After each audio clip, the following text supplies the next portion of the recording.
horre sortatu zait. Bai. Begira, lehen esan du Trumpkeriak egiten, eta orain arte askotan esan dugu, ez? Noski, egiten duenari pixua kendu gabe ere, gogoratuko dugulako, munduan ditugun sarraski handienak berak finantziatu eta bultzatzen dituela, beste herrialde askoren artean noski. Baina Trumpkeriak egiten, eta begira, nire buruari egingo diote kontra. Ez dakit banalizatzen dugun ere berak egiten duena. Eta ez dakit hori ere bere estrategiaren parte ezote den. Hau da guk, pertsona nagusi bat, nahi duena egiten duena, ez duela zentzurik, ez dela koherentea. Eta, ulertze ez dut, eta zentzuzko gauzak zentzuzko, edo pixkat zentzudunago jokatzen duenetan ez daude dituta eta ez dugu seriotasun esartzen. Hori adibidez, orain ikus daiteke Netanyahurekin mikazten ari zaion harremanetan. Pasaren astean badakizue, talka egin zutela, besteak beste zu txoro hori deitu ziola Trumpek Netanyahuri. Hau dena, Trumpek berak ez dut handikan bi egunera, ze Donald Trump horrelakoa da, galdetzen dio kazetari batek. Egia da, istek egin diozula Netanyahuri, bai, egia da, baina, lasai hau, pixkat perturbatutan nengoen. Baina, adibidez, hor ere orain, nolabait, ikusi, agian bazan garaia, ez, Donald egunon, baina nik uste Donald Trump bere ere ohartzen ari dela, zer nolako pertsona den Benjamin Netanyahu, ez ezagunazu, berak ere, bere burua sartu zuela Irango gerra horretan ziur asko Netanyahuren gobernuak gaizki aholkatuta, hori zalantzari gabe, sekulako zulo beltzan sartu da, eta ari da, nola edo ala, burua ateratzen saiatzen, bertatik hormuzeko itxasartetik ere, eta ikuste duzu nola, Israelek baino, edo estatuak orokorren behin Netanyahuk ez dioten kasurik egiten. Eta atzo berriz ere, bakizue, ondara lehen bombardaketa, pirilaz geroztik, Iranek bombardatu du Israel, zergatik, Israelek ez duelako errespetatzen Libanoko bakea akordioa, edo sueten hobeto esan da, lurralde gehiago okupatu dituzte, eta nolabait, arazo eukitzen ari diren lurrean, atzo Beirut bombardatu zuten, Beiruteko hegoaldea, zonalde zibilak, besterik gabe. Eta orduan, Iranek orduan bota ditu misil pare bat, horrela, halako mezu bat bidaliz, eta Donald Trumpek esku hartu behar izan zuen berehala, bi aldei, eraso gehiagorik ez egiteko eskatuz, eta handikan ordu betera zaloa, Israelek Iran bombardatu du. Hau da, ikusiko egun nola bukatzen den hau. Bukatzen den, noiz zaite bukatzen bada ez du momentuz itxurarik, alde guztiek egiten dutelako nahi duela, eta gogoratuko dugu, gaur egun oso barneatutago zerbait, baina mediadore edo erdian dagoen Donald Trump da. Berez, sueten hau organizatzen ari dena, bake fiktizio horretarako bidea, koordinazio lan horren buru dena Donald Trump da. Nola, askotan egunerokotasunak eramaten gaituen ere guzti honetan ez pentsatzera, inkluso, eta horrelako txorakeriak denak, edo behintzat txorakeri bezala irakurri beharko genituzkenak, ezer gertatuko ez baliz bezala aipatzera. Kontua da, lehen adibidez, naziarteko harremanetan suposatzen zan ere, hor zegoen jende serioa zala, gainera, bagian aurrean daukadana areriu bada, ez? Baina horretarako dago, eta horretik baita aipatzen dugu jarrera diplomatikoa, ez? Diplomatikoa gertzen zarenean da, nola baita ere, jarrera eraikitzei eduki nahi duzula, ez? Beste modu bateko, baina zaila behar du izan, Donald Trumpekin negoziatzea, akaso egun batean zure gana dator, eta eta hau emango izut, eta hau egin dezako elkarrekin ezakezer, eta ados. Eta horren arabera, antolatze duzu bideo horri bat, eta horrengo gunean zatoz, eta ez nazkatu naiz kontrakoa, guazen beste zerbaitekin.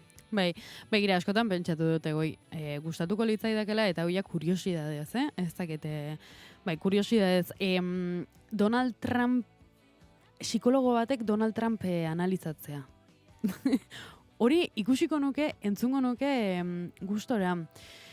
Ez dudalako guztiz ulertzen nola pertsona bat izan daiteken berak erakutsi duen bezalakoa. Gustatuko litzaidake nola askotan agertzen diren psikologoak azaltzen gorpuzkera, ahots tonu, zeitz aukeratzen diren, ez ziren aukeratzen, izaeraren zati horiek badutela azalpen bat, badutela eta denek osatzen dutela zerbait, eta horrek ematen dik kriston kuriosidadea. Bai. Bueno, nazioarteko kontuak aipatu ditugu, oraindik 5 minutu ditugu goizeko 8:00 gaur. Ikerren abestirik bakabu gaur? Bai, horretara noa, bai, gaur ikerrezugu gurekin. Bai, utzi digu, abestitxo bat, zer dioen? Egunon ekipo, egunon entzule zer moduz, buelta naiz, atxeden astea eta gero. Gaur ekarri izuedan kantua hausaz agertu zitzen aurreko batean. 30 urte ditu, eta Jose Luan Aiakena da. Tipi jai da ditzen da. Egia da, produkzioa eta hori guztiak kontutan hartuta, nabari dela, duela 30 urtekoa dela, duela 30 urteko baliabidekin egindakoa dela, baina hemen balioan jarri nahi duena da Jose Luan Aiakek duen gaitasuna estiloetan eta lan egiteko estilo desberdinekin, duen gaitasuna jorratzeko bere konfortu egoeratik ateratzeko, ez? Eta ekarpenak egiten saiatzeko musikara. Ze duela 30 urte, horrelako zerbait egitea plaza talde batek, bazen zerbait desberdina. Eta gauza gara gertatzen zen Eganekin edo Akelarrarekin, Hortaz, plaza taldeak udan izaten direna orain geroz eta gehiago, nik uste dut batzuk egin duten ekarpen euskal musikara sekulako izan dela, batez ere estilo berriak ekartziz, edo kanpoan egin zuten zena moldatuz eta bar.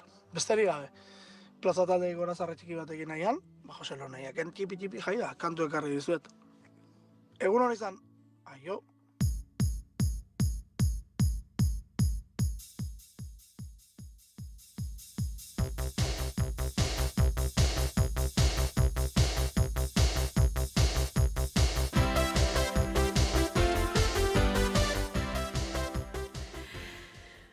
Ikerrean abesti proposamen honekin luzatuko dugu goizeko 8:00 bitarteko tartea 8:00-etatik aurrera. Gaurkotasunaren inguruko guztia hemen Naiz Irratian ordurarte. Liburu guztiak ondotik dira, jolasteko dut ira. Jolasteko dugu dena batera, opor egunetan begu aukera. Alaitozunean segi aurrera, pozik bizigera. Tipi-tapa porra tira, tipi-tapa noa mendira. Tipi-tapa gira eta bira.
Informazioaren aria, naiz irratian, Pegi Lekuona. Egunon, goizeko 8 dira ongi etorri naiz irratira. Imanol Pradalesek autokontrola eskatu dio ertzaintzari, aginduak jarraitzea ez dela nahiko adierazi du.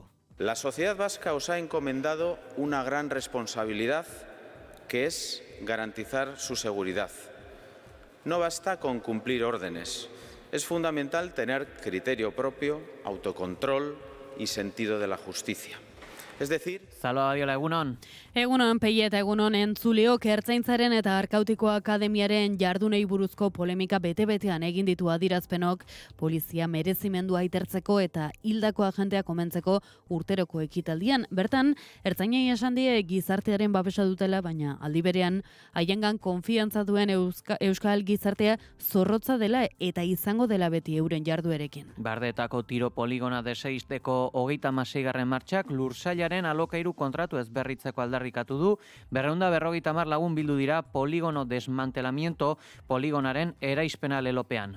Ohartaratze dutenez, egungo gerraren bat zabaltzen bada eta NATOk bertan inplikatzea erabakitzen badu, inguruko poblazioarentzako arriskuak areagotuko dira poligonoa bera helburu militarra bilakatu daitekelako.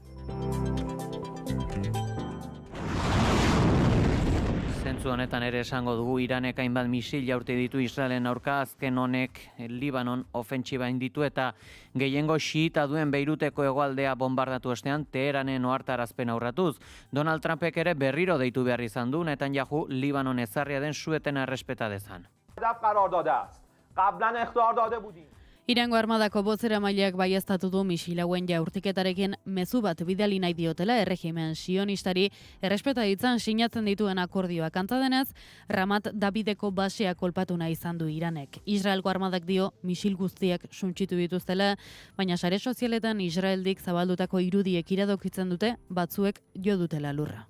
Eta egoera honetan ere bortitzena dena ere kontatu berra dugu. Palestinar batek publikoki salatu bai du Israelek Zisjordanian egindako tiroketa baten ondorioz bere haurtxoa hil izana ere ezin daitekela akatsa izan. Bidasoirunek ezin izan du Bartzelona gainditu, Kataluniako taldeak ez dio aukerarik eman eta bere 13. kopa irabazi du, 17, 37 gailenduta. Koparik ez, baina Europarako txartela irabazi du euskal taldeak. 30 urte pasa dira Bidasoirunek Irunek kopako finala zapaltzen ez zuenetik, eta urtengoan ere ez du garaipenik lortu. Bartzelonaren hasiera indartsuak laizter erabaki du lehia. Ohikoa ez zaion erara mintzatu da entrenatzailea, burumakur, Alex Mozas. Nosotros hemos intentado todo, pero no era el día y bueno, a mí pedir perdón a la afición porque una cosa es perder y otra cosa es perder así. Y agradecerles el que hayan estado todo el partido animando y bueno, ya está, nosotros acaba la temporada así, a pesar de lo que pueda parecer y que la gente normalmente con llegar a la final se conforma y se alegra, yo no soy así y yo hoy me parece un cierre de temporada que no es el que queríamos. Eta beste hainbat protagonista kirolarloan ere esango dugu, Orio eta Donostiarraun lagunak izan dira garaia igande honetan Getariako uretan jokaturiko Euskadiko traineru txapelketan favoritotzat jotzen zituzten biontziak eta pronostikoak bete dituzte. Esango du ere Demi Bollering Herbere hartarrak irabazi du emakumezkoen giroa 9. eta azken etapan 165 kilometrokoa Anna van der Breggen herrikidea atzean utzita azken mendatean erasoa jota. Eguraldia eta trafikoa naiz irratian. Errepidetan bada nabarmentzeko jazoerarik? Ohiko autopilaketak ditugu Bilbo inguruan, Leioan, Barakaldon eta Galdakaon. Eguraldiaren xetasun guztiak, Iker Ibarluzeak. Asteari ekiteko eguraldi motela eta freskoa nagusituko da, bereziki Kantauriar isurialdean. Goizeko lehen ordutik aurrera zerua estalirik agertuko da ia lurralde osoan, soilik Nafarroa hegoaldean izango dira ostarte batzuk, eta hodei hauek ipar partean eta mendi inguruetan bereziki euri txiki modura zaparadatxo batzuk utziko dituzte. Hego isurian orkorramintzat ateri egongo da, naiz eta ez den baztertu behar Araba eta Nafarroa erdialdera tantaren bat pasatzea. Arratsaldeko ordurik gehienetan ere antzeko joera errepikatuko da, zerua ia lurralde osoan estalirik egongo da eta ipar partean euri txiki modura zertxoait guztiko du. Azken orduetan erabat aterik geratuko da denean eta ostarteak ere nagusituko dira. Haizeak ipar-mendebaldetik joko du, egunaren bigarren zatian bolada zakarrekin, bereziki Araba eta Nafarroa erdi eta hegoan, temperatura minimoak antzeko baloretan jarraituko dute, 11 eta 17 gradu bitartean errendituko dira. Maximoek aldiz, beherakada polita jasango dute lurraldearen gehienean, naiz eta Nafarroa hegoaldean oraindik bero egiten jarraituko duen, ipar partean maximoak 16 eta 20 gradu bitartean errendituko dira, eta hego isurialdean aldiz 18 eta 30 gradu bitartean, temperatura freskoenak, maximotan freskoenak Kantauriar isurialdearen barnealdean emango dira, eta altuenak herriberan, baina arratsalde partean ere, ipar mendebaldeko haizearekin, Nafarroa hegoaldean ere dezente freskatuko du. Joar Aizpurua teknikan, ekainak 8 da, astelena. Informazioaren aria.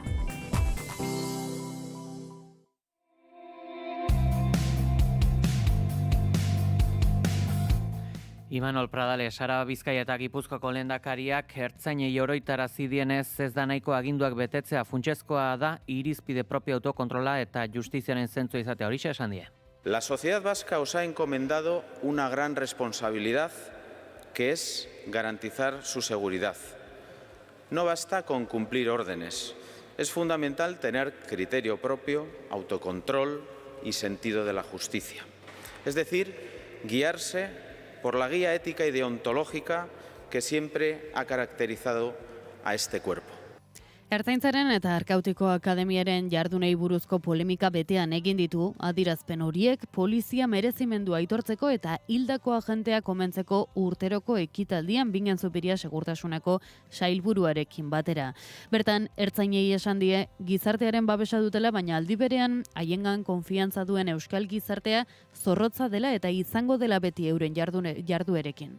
Al igual que la sociedad vasca os exige, se autoimpone también una obligación. Defender a su policía y creer en ella. Defender a la Ertzaintza y creer en la Ertzaintza. Por eso nuestra sociedad no va a permitir nunca la instrumentalización de la Ertzaintza.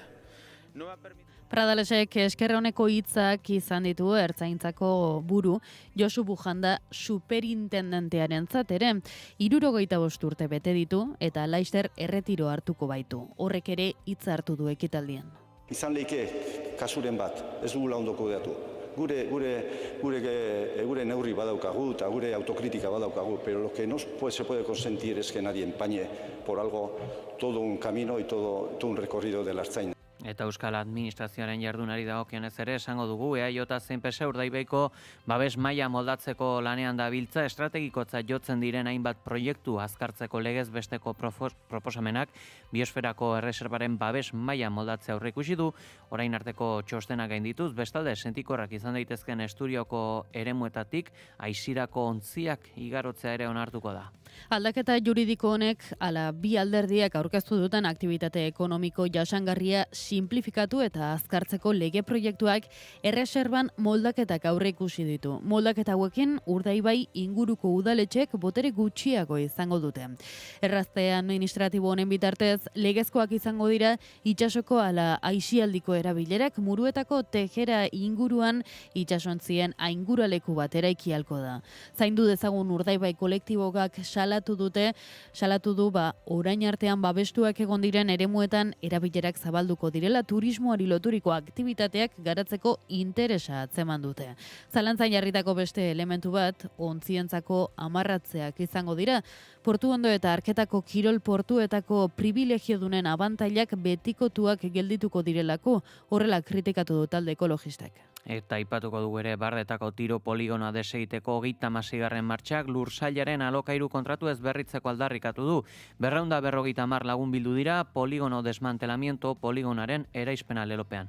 Poligonoaren aurkako batzordetik esan dute martxa normaltasun oso burutu dela tiro poligonoa desegiteko, gerren aurkako, bakearen aldeko eta Palestinarekiko elkartasunaren aldeko oihuekin. Bakearen alde mobilizatzeko geroz eta arrazoi gehiago daudela aldarrikatu dute eta alaber salatu dute bertan probatzen dela aurrak, emakumeak eta gizonak hil zein etxeak suntsituko dituen armamentua. Ohartaratze dutenez, egungo gerraren bat zabaltzen bada eta NATOk bertan inplikatzea erabakitzen badu, inguruko poblazioarentzako arriskuak areagotuko direla, poligonoa bera helburu militarra bilakatu daitekelako.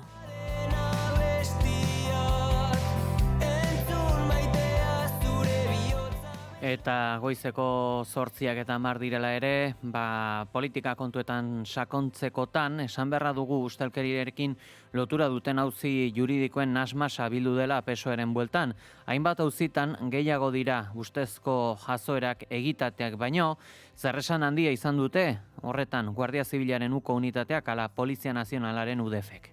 2024ko otsailaz geroztik, PSOE ala Espainiar Estatuko gobernuko ordezkarien auzi ezberdinak batuz joan dira Guardia Zibila ala Polizia Nazionalak eginiko ikerketen zein epailen lanketen ostean auzi publiko bihurtzen dira hedabideen bitartez. Naiz eta garak 7 kasu ezberdin jaso dituzte gaurkoan. Tito Berni auzia PSOEk Kongresuan zuen bitartekaria, Juan Bernardo Fuentes diputatu sozialistak dimisio aurkeztu zuen enpresariei kontratazio publikoak errazteko sare bat agerian gelditu ostean. Eskupekoen bitartez errazten ziren kontratazioez gain prostituzioa, alkola eta droga nagusi ziren festak agerian gelditu ziren, PSOEko 20 diputatu gelditu ziren agerian Santos zertan barne. Muxukoen auzia, ministro bat eta honen borrero espetxean Aldama kalean jarraitzen duen bitartean. 2024ko otsailean Guardia Zibilak Koldo García Jose Luis Ábalos ministroaren aholkulari izatera heldu zen putetxe bateko atezaina atxilotu zuen. Abia puntua pandemia garaiko musikoen erosketan izandako irregulartasunak dira. Mire, por refrescarle la memoria, quizá no valga la pena. Hombre, siempre refrescar la memoria vale la pena. Déjeme terminar y no me interpele y no me interrumpa. Discúlpeme, señor fiscal. Bien. Eltzear da auzitegi gorenaren epaia. Musukoak aipatu abia puntu izan arrean, kontu asko bihurtu dira albiste auzi honetan, esan eta aurreratu diren kontuei dagokionez komisioak nazioarteko influentzia trafikoa, Begoña López ala Jose Luis Rodríguez Zapaterori nabarmen eragin dion Air Europaren erreskatea. Edabidetako albisteak ere, Begoña Gómez Pedro Sánchezen emazte inputatzeko baliatu dira. Manos Limpia sindikatu ultrak influentzia trafikoa eta ustelkeria gotzi dio Carlos Barrabés enpresarierentzat gomendio gutunak sinatu zituelakoan. Juan Carlos Peinado epaileak erretiro atzeratu zuen kasua aurrera eraman alizateko. Epaileak eta fiskaltzak lehia handia izan dute auzi honetan eta gainera salaketak berresten du Begoña Gómezek zuzentzen duen eraldaketa lehiakor sozialaren masterra Carlos Barrabés enpresariak sortu zuela. Auzi hau Air Europaren erreskatearekin lotu dute ere. Eta David Sánchez, Pedro Sánchezen anaiaren kargua aipagenezak ere. 2017ko uztailean musika kontserbatorioetako aktibitaten koordinatzaile gisa kontratatu zuen Badajoseko diputazioak. 2022 urtean kargua arte eszenikoen bulego burua bihurtu zen, salaketak dio ad hoc sortu zela lanpostua, enplegu publikoen prozesuak errespetatu gabe kontratazioa burutu zenean Pedro Sánchez etzen Espainiar Estatuko presidentea. Abian da kasuaren epaiketa eta hainbat kargu kendu dizkiote Sánchezi. Bueno, originalmente, como ya ha entrado bastante el mes de septiembre de 2023, yo empiezo a escuchar en los pasillos de Diputación que se va a crear va a haber un refuerzo en el área de cultura. Septiembre del 23. Septiembre del 23, sí. Ya ha entrado el mes. Sí. Entonces, bueno, yo en ese momento se lo...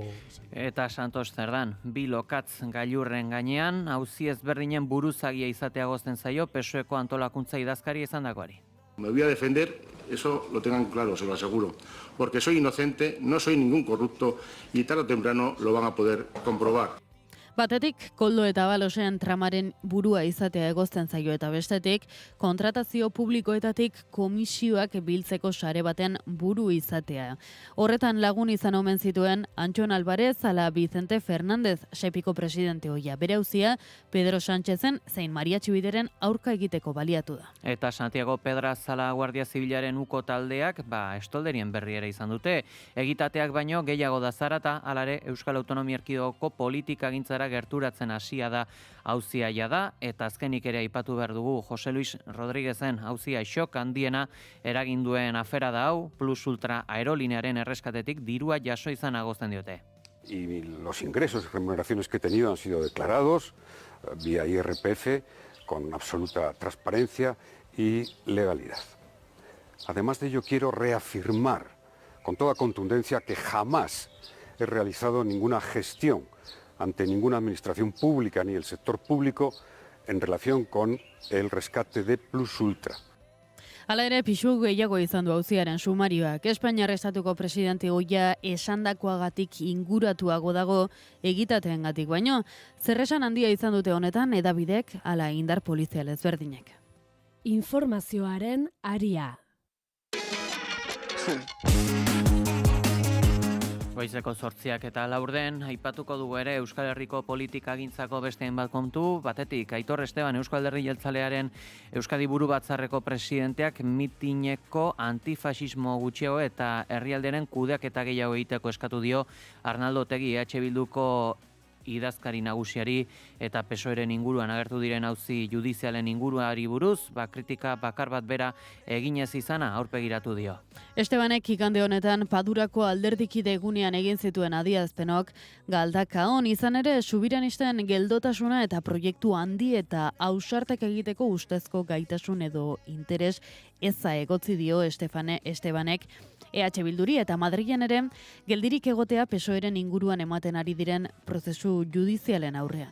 Isiltasunaren legea. Horixe da agindua. Ez arriskatzea, ezer ez egitea, geldi egotea. Entzun dugunez Estebanek ziurtatu du Euskal Herria Bilduk isiltasunaren legea bermatzen duela hainbat arlotan, bai gobernatzen duten udal eta erakundetan, eta baita Espainiako diputatuen kongresuan ere.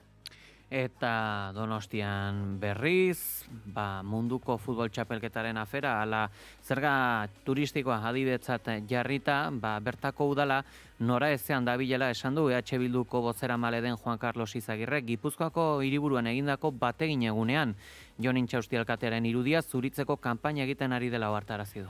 Izagirre harrituta agertu da igande goiz honetan Donostiako udal gobernuko kidek azken asteotan erakutsi duten improvisazio eta iritzi aldaketekin eta nora ezean dagoen gobernua ikusten duela ziurtatu du. Nosotros pensamos que quienes han vendido la ciudad a intereses privados y a sectores en concreto no pueden ser quienes se presenten ahora como salvadores de Donostia. Y quienes han sido... EH Bilduko Donostiako bozeramaileak baieztapen horren adibide gisa jarri ditu munduko futbol txapelketaren edota zerga turistikoaren arira azken asteotan egindako adierazpenak. Txapelketaren aferari dagokionez gogora ekarri du egungo alkate Jon Intxaustek aurreko alkate Eneko Goiarekin batera saldu zituela txapelketa Donostian egitearen onurak.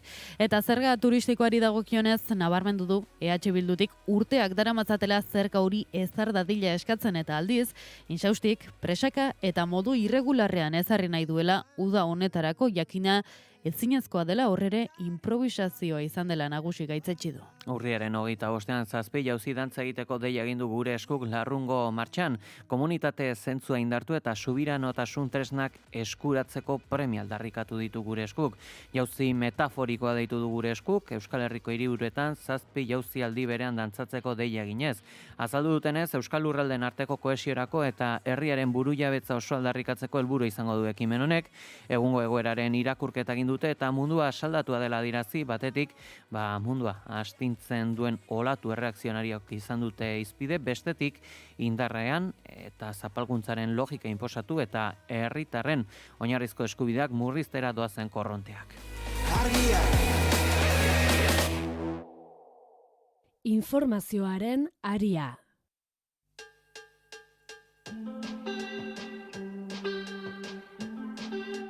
Euskal Herriko kontuak aipatu ostean nazioarteari dagokienez esango dugu Iranek hainbat misil jaurti dituela azken orduetan Israelen aurka, azken honek Libanon ofentsiban ditu eta gehiengo xiita duen Beiruteko hegoaldean bombardaketak burutu ostean Teheranen ohartarazpenak urratuz. Donald Trumpek berrirore deitu behar izan du Netanyahu Libanon ezarria den su-etena errespetatu dezan. Amerikatako Estatu Batuak Pertsiar golkoan dituen interes militarren aurkako hainbat eraso eman diren arren, balenaldia da Irango armadak Israel erasotzen duena apirila hasieran Donald Trumpen gobernuarekin su-eten adostu zenetik.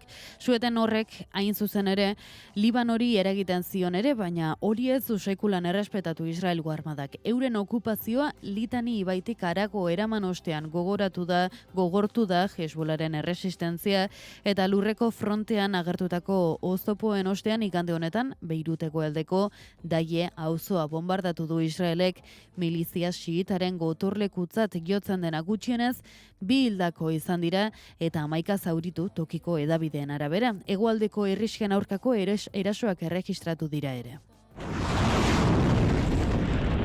Iranek esan zuen ez zuela onartuko Israelek sueten aurratzen jarraitzea eta Beirut erasotzen bazuen beraiek Israel bombardatuko zutela. Eta hala egin dute, igande iluntzean Israelgo iparraldea bombardatuz.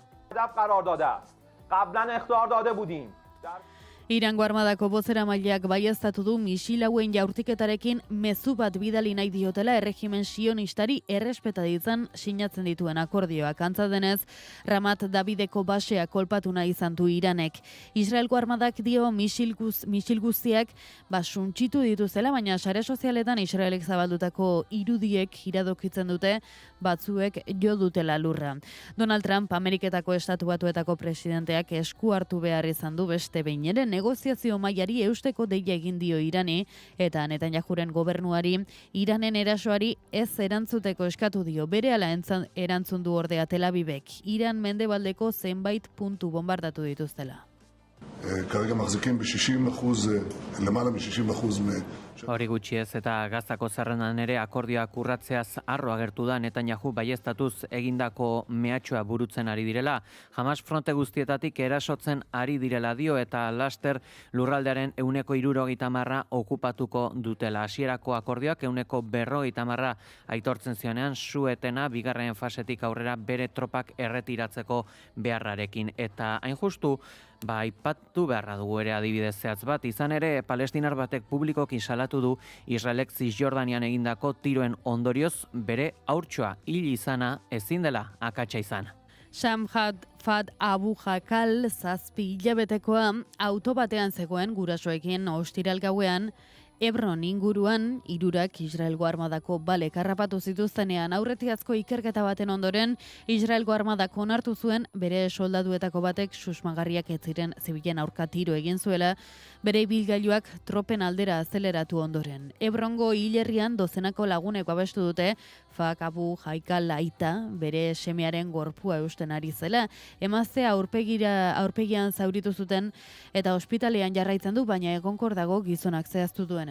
Eta ipatu beharra dugu ere bake elkarrizketekiko konpromisoa mantentzen duela adiraziz, Irango talde negoziatzaileak kexu agertu da Ameriketako Estatu Batuetako ordezkariaren iritzi eta posizio aldaketekin. Bestek beste, Irani izozturiko aktiboei dagokionez, Ameriketako Estatu Batuek etengabe adierazpen kontrajarriak egiten dituela kritikatu dute. Irango gobernuak bere ezinegona agertu du Ameriketako Estatu Batuek elkarrizketetan edukitzen ari den jarrerarekin.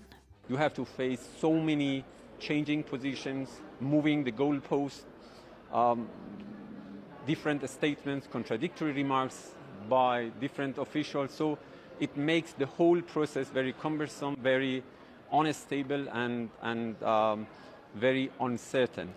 Ameriketako Estatu Batuetako administrazioarekin negoziatzearen arazo nagusia da jarrera aldaketa askori aurregin behar zaiela. Ismael Bagei, Irango Atzerri Ministerioko bozeramaileak CNN-ari azaldu dionez. Funtsian, jokoaren arauak etengabe aldatzen ari direla salatu du Irango gobernuko ordezkariak eta horren eredu, egun batetik bestera Irango programa nuklear zibil edota herrialdeari izoztutako aktibo finantziarioen inguruko iritzi aldaketak aipatu ditu.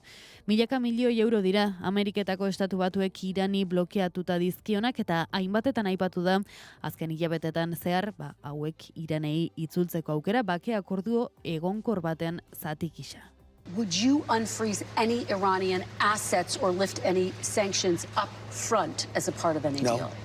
So that would come after. Comes after, yeah. If they behave, turned if they do over a their good job, we nuclear start enrichment. talking, yeah. Trumpek azken orduetan baieztatu du NBCen egin dioten elkarrezketan Iranei izoztutako aktiboak itzultzeko aukera, baina soilik bake akordio iraunkor bat lortu ostean eta beti ere ongi portatzen badira. Informazioaren aria. Epaitegi batek baliogarik gabe utzi du Getxoko udalak Ereaga Atalaiari ezarritako isuna 3 bat jauregitxo ere istegatik. Eraikitze hasiera blokatzea neurriz kanpokoa dela uste du. €3.875 ordaindu behar zizkion Ereaga Ataraia kooperatibak Getxoko udalari, 3 jauregitxoa zati batean ere isketa eta lurzatia induskatzeko lanengatik, baina orain ez omen du egin beharko jarduketa horiek zuinketa akta eman bitarte egin ziren, eta ebazpen judizialaren arabera udalak bertan eraiki beharreko pisuen konfigurazio eta estetikaga kontuengatik blokeatu zituen. Hori neurrizko kanpokotzat jotzen du ebazpenak, eta epaitegiak uste du horren oinarria gatazka politiko egoera batean dagoela. Bitartean prozesu penalak aurrera jarraitzen du, eta instrukzio fasean dago ustez jauregitxoa modu irregularrean eraisteagatik, ondarearen eta prebarikazioaren aurkako ustezko delituengatik. Eta Santurtzik hartu du 33. Euskal Eskola Publikoaren besta igande honetan. Milaka lagunek hartu dute parte eguraldia lagun eta aldarri bakarrarekin. Eskola Publikoak Euskal Herriarekitzen duela. 4 gune nagusietan banatu dute jaia, eta egun osoan zehar kontzertuak, antzerkia, tailerrak, familia jarduerak, gastronomia, herri kirolak eta publiko guztientzako proposamen parte hartzaile ugari hartu dituzte. Igande honetako festa aldarrikapenerako eguna dela gogorarazi dute, eta hezkuntza sailari hainbat eskaera egin dizkiote. Batetik, baliabidetan, azpiegituretan, plantilletan eta aurrekontuetan lehentasuna izatea eskola publikoak. Eskola segregazioarekin amaitzeko aldarria ere egin dute, eta ikastetxeen publifikazioa ahalbidetuko lukeen araudia sortzeko eskatu dute, publifikazio dinamikak bultzatuz. Lakuako hezkuntza sailburuak, Begoña Pedrozak, inaugurazio ekitaldian hartu du parte ere, eta eskola publiko aldarrikatu du Euskal Herriko eraikuntza kolektiborako gune nagusietako bat delako, eta belaunaldi berrien etorkizuna prestatzeko funtsezko tresna delako bere hitzetan, eta are gehiago, goizero etorkizuna prestatzen duen lekuetako bat dela aldarrikatu du.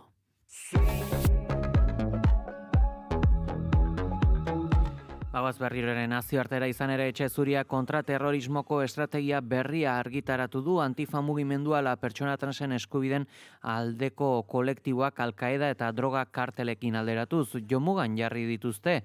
Dokumentu berberean berriz supremazismo zuria mehatxu terroristen zerrendatik ere desagertu da. Egoi Belategi, egunon? Egunon pei, egunon entzule guztiak, zerrenda berri hau aletzen hasi baino lehen, Sebastian Gorka, Donald Trumpen aholkulariaz hitz egin behar dugu. Sebastian Gorkak eduki duelako paper nabarmen bat Donald Trumpen bigarren agintaldia hasi denetik. Londresen jaioarren Hungariar familia oso kontserbadore batetik dator Sebastian Gorka. Viktor Orban Hungariako lehen ministro ultranazionalistarekin lan egin ostean, Trumpen administrazioa gerturatu zion zen, eta gaur egun pentsa estatu batuetako presidentearen aholkulari antiterrorista nagusia bilakatu dela. Diseinatu duen estrategian jada, ez da eskuin muturra mehatxoen artean agertzen, bai ordea, ezker erradikalarekin lotu dituzten hainbat mugimendu. 16 orrialde horietan, non National Security Councilek pasaden abenduan argitaratutako segurtasun nazionaleko estrategiaren terrorismoaren aurkako kapitulua garatzen den, ez da behin ere izendatzen supremazismo zuria esan bezala. Ez da neonazismoari edota Patriot Front edo The Base bezalako taldei ere Donald Trumpen bigarren agintaldia hasi arte FBIk aipatutako herrialdearen aurkako mehatxu nagusiak ziren arren. Ikerketa estrategikoen eta nazioartekoen zentroren arabera azken hamarkadan eskuin muturreko erakundetako kidek 112 lagun hil dituzte estatu batuetan eta 13 dira ezker muturrari egotzitakoak. Estatistikak gora bera, Trumpen gobernuak nahiago izan du ezker erradikala eta bereziki honi lotutako antifa mugimendua jomugan jartzea. Parrafo osoak eskaintzen zaizkio mugimendoni islamismo erradikal edota droga trafikoaren pare jarriz. Gainera oso irakurketa zabala egiten dute antifaz, honen barruan pertsona transgeneroen ustezko talde bortitzak aipatzen baitira, baiten anarkistak ere, edota pertsona beltzen supremazismoaren aldekoak. Trumpek agindu du konstituzioaren arabera erabilgarri dauden tresna guztiak erabiliko dituela mugimenduok estatu batutako lurraldean mapeatzeko, militantzia identifikatzeko, nazioarteko beste taldeekin dituen loturak arakatzeko eta beharrezko tresna polizialak erabiltzeko beraien eragina mugatze aldera. Baina entzuleok bada oso deigarri suertatzen den beste atal bat, dokumentuak ezker muturraren eta islamisten arteko ustezko aliantza gorri berde bat eratu dela jasotzen baitu. Eta botoen 76 zenbatuta Keiko Fujimori eskuindarrak 4,4 puntuko tartea ateratzen dio Roberto Sánchez hautagai ezkertiarrari Peruko hauteskunde presidentzialen bigarren itzulian. Halare, berdinketa teknikoa iragarri du Fujimori berak, herrialdeko zonalde pobrenetako botoak zenbatzeke daudenean. Bai, botuen 3 laurden zenbatuta Alberto Fujimori presidente autoritario oiaren alaba eta oinordeko politikoak boto baliodunen 52,21 lortu ditu, albiste agentziaren arabera, eta Pedro Castillo presidente oiaren gertuko hautagai Roberto Sánchezek berriz 57,78. Como habrán visto, producto del conteo rápido, nos encontramos en un empate técnico. Hasta el momento no hay ningún ganador en esta contienda. Por tal razón, serán días largos hasta conocerlo. Botoen zenbaketan aurretik joan arren berehala atera da prentsaurrera Fujimori berdinketa teknikoa iragartzeko ziur asko boto zenbaketaren joerak kezkatuta. Izan ere zenbatzen diren lehen botoak Perun, Limako hiriburukoak eta herrialdeko iparraldaren beste hiri handietakoak dira eta Fujimori izan da bertan hautagai bozkatuena historikoki. Sánchezek berriz landa eremuetan handetako hirietan eta Amazonasen biltzen ditu bere babesak, azken horiek izaten dira gainera, zenbatzen diren botoak. Este día del pueblo empieza, hermanos y hermanas, el hito constructivo para acabar con el pacto mafioso que se apropia.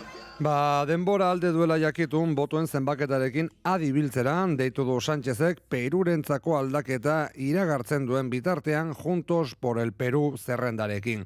Ipsos inkesta enpresak Asociación Civil Transparencia elkartearentzat egindako laginetan 1,9ko errore marginarekin 40,3 ematen zion babesetan hauteslekuak isterakoan Sánchezi eta 49,7 Fujimoriri.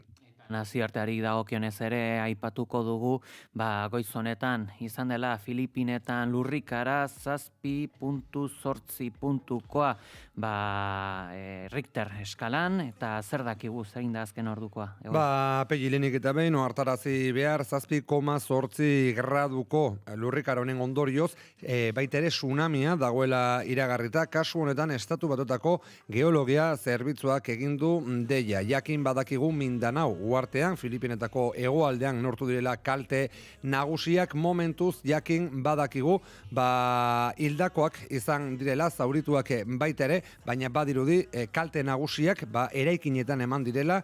Ikus dezakegu oraintxe bertan BBCk partekatutako argazki batean General Santos Irian zenbait eraikin erori direla. Erreplikak ugariak izan dira baita ere azken orduetan, 1,3 graduetatik 6,7 graduetaraino.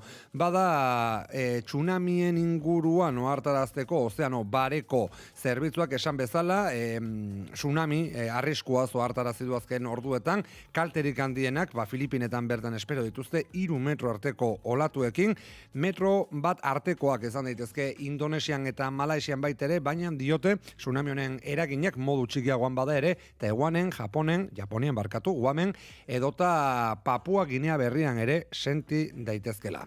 Eta esandakoa, hildakoak izan dira, azken bilanak dio gutxienez 15 hildako izan direla.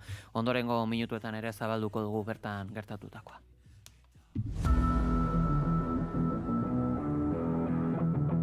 Kirol aria, naiz irratian.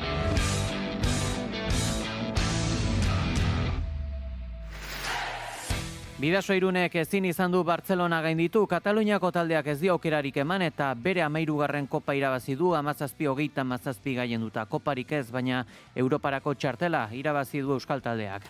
30 urte pasa dira Bidasoa Irunek kopako finala zapaltzen ez zuenetik eta urtengoan ere ez zu garaipenik lortu. Bartzelonaren hasiera indartsuak laster erabaki du lehia. Ohikoa etzaion erara mintzatu da entrenatzailea Burumakur, Alex Mozas. Nosotros hemos intentado todo, pero no era el día y bueno, a mí pedir perdón a la afición porque una cosa es perder y otra cosa perder así y agradecerles que hayan estado todo el partido animando y bueno, ya está, nosotros acaba la temporada así, a pesar de lo que... Entrenatzaileak lehen 10 minutuetan eskatutako bi denbora etenek ez diote bidasoari lagundu Bartzelonaren defentsa sendoa usteko. 8-20 emaitzarekin iritsi dira atsedenaldira. Bigarren zatean partidaren norabidean ez da gehiegi aldatu eta Barsak laster rusatu ditu zalantzak, presioa sartzen jarraitu baitu lehen minutuetan titulua aldezuela ikusi duenean partidaren erritmoa moteldu eginda eta bi entrenatzaileek minutuak eman dizkiete ainoikoak ez diren jokalariei ere. Partidaren azken emaitza oso argia izan da. 17 eta 37. Beraien aldetik dena jarri bai, baina ezin izan dutela, horixe esan du Gorka Nieto jokalariak, hori bai, merezitako eskertza zuzendu diezalei. Bueno, es algo de agradecer que se muevan hasta aquí, que nos apoyen. Yo creo que lo han venido haciendo toda la temporada, lo han venido haciendo los años anteriores y tener una afición así es un gusto. El balonmano español yo creo que tiene pocas aficiones al nivel de la nuestra y obviamente no podemos estar orgullosos de la cara que hemos dado, del trabajo que hemos hecho, porque hemos sido superados por todos lados. Y aún así quiero dejar claro que lo hemos intentado todo, que hemos puesto todo de nuestra parte y aún así hemos sido superados y que si lo hemos seguido intentando ha sido por ellos y simplemente darles las gracias. Sí. Aipatuko dugu ere, kirol kontuetan, Baskoniarentzat bukatu dela liga eta Zapore gazigozoarekin. Modurik okerrenean, Aisa Juventutek Gasteizen final laurdenetako kanporaketa irautzen amaitu duela ikusi bai dute. Kosner Baskoniak porrot gogorra jaso du Aisisak Juventuten aurka igande honetan, eta Endesa Ligako playoffetatik kanpo geratu da. Etxekoek 6-0 partzialarekin hasi dute partida, hasieratik Buesa Arenak bultzatuta, Simon Birgander bere taldearen lehen puntuak lortzen hasi den arte. Bigarren laurdenean erasoago aurkitu da Juventut. Barriki Rubioren taldeak berriro hartu ditu, agintiak atsedenaldiaren ostean, eta 5 puntu jarraian sartu ditu bere taldea 11 puntuko errentarekin jartzeko. Paulo Galbiate aurkariaren erritmoa aldatzen saiatu da zonako defentsarekin, baina erasoko erreboteak arnasa eman die aurkariei. Arabarren defentsako utxuneek Peniako taldeari tartea irekitzen jarraitzeko beharra zuen tartea eman diote. Jabari Parkerrek 5 puntu jarraian lortu ditu eta Lude Jakansonek beste 2 sartu ditu. Baskonia etxita denarekin jaurte da azken txanpara, baina Dani Mireteren taldeak markagailuari eutsi dio, 88 eta 86ko emaitzarekin ez usteko garaipena lortzeko. Orio eta Donostia Arraun Lagunak izan dira garaile igande honetan Getariako uretan jokaturiko Euskadiko traineru txapelketan, favoritotzat jotzen ziren biontziak eta aurreikuspenak bete dituzte. Jon Urresti, Orioko arraunlariak bere herrian irabazi du eta berearentzat pisu handiko bandera dela nabarmendu du EITBko mikrofonoetan. Urte batzu bai arraunean da olako txapelketak ez dira askotan irabazten, ni bigarrena irabaziet, hainbeste urtetan da pisu handiko bandera da. Hori bai, azken unerarte ez dute garaipena ziurtatua izan. Gizonezkoen lehian, Gipuzkoako txapelketan gertatu zen bezalaxe, Donostiarrak estu hartu ditu oriotarrak eta 3 segundora amaitu du. Fuerte ertengea, lehengo hastian susto txiki batean eman genuen, da gaur bigarren luzetik aurrea arnasa ez ematia zan kontraiu bai, lortu deu, 3. largo hon bat indeu, da azkenian pixa jandigue, baina lehen indako lanak ondo inditeu eta ez dugu garrapa. Bigarren largoa oso hona indeu, ila demo zua olatu gaina etorrega eta 3. guan arraunean. Xubane Uribarrena Arraun Lagunakeko arraunlaria bakarra da 2015etik traineruan jarraitzen duena, gogor lan egin dutela nabarmendu du eta asmoa banderak irabazten jarraitzea dela. Bakarra naiz 2015etik traineru hontan da ona, da prozesu guztia ikusiuna eta bueno, oso kontentu kriston talde aukeu. Banderak bata besten atzetik aigea usten, da hori disfrutatu behar dugu. Asko gustatzen aspergarri bitzen zaie, baina guk hortan jarraitu nahi dugu da kontentu historia dazten eoteatik. Arraun Lagunaken kasuan bere txandan nahiko nabarmen nagusitu da, baina Tolosaldeak lehen txandan lortutako denborak hobetzea bakosta egin zaio azken unerarte. Nik uste arantzakon estropa txukuna indeula, baina egia da bueltan pixka kostatu zaigula, azkenen olakotan da gutzakore berria da, bagenekin Tolosa beste txandan zeola, eta referentzik ematen jundia, da hor sentitu dugu gertu zela ere bai, da hor nik ustetan zera pixka sartu zaigula, baina azkenen gure alde da kontentu. Modu horretan, Oriok bere 8. titulua lortu du eta Arraun Lagunakek bere 4. Julen Alberdi txikia 4. nagusitasun osoz gailendu da Tolosako zezenplazan jokaturiko Euskal Duatloiaren final handian.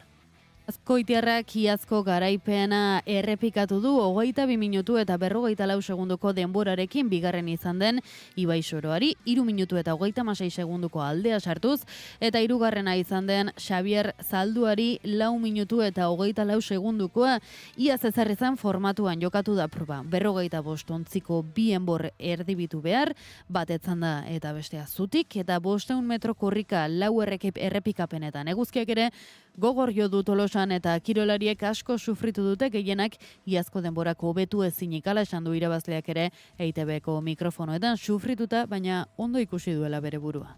Ikusteak bestiei difentzio hori markatzen ari nintzela, pozo horrekin da, nahiko errez juna izela, ez? Bere sufrimentu hortan mintzat. Demi Bolerin, Herberearrak irabazi du emakumezkoen giroa 9. eta azken etapan 145 kilometrokoa. Ana van der Breggen herrikidea atzean utzita, azken mendatean jo du erasoa. Montosolen mailako igoera nahikoa izan da tropela aukeratzeko eta 10 txirrindularoi baino ez dira geratu aurrean. Jaitsieran Elisa Longo Borginik, Antonia Niedermayerrek eta Nian Fischer Blackek 2 minututik gorakeo aldea lortu dute eta une horretan Niedermayer lasterketako lider bihurtu da. Van der Breggenek eta Bolerikek erreakzionatu egin dute eta elkarri lagundu diote Brondelloko igoeran. Bolerikek erasora jo duen arte ondo eutsi dio aurreko 3 harrapatzeko eta tarteko esprintean saria irabazteko etapa garaipena ordea Elisa Longo Borginik beren garatu du esprintean.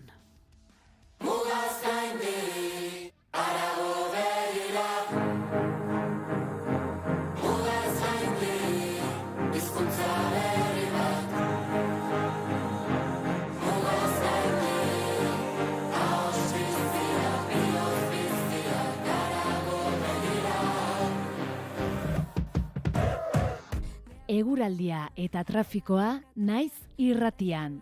Errepidei begirada bat eskaini beharra diogu. Zaloa bada nabarmentzako jazoreren bat une honetan?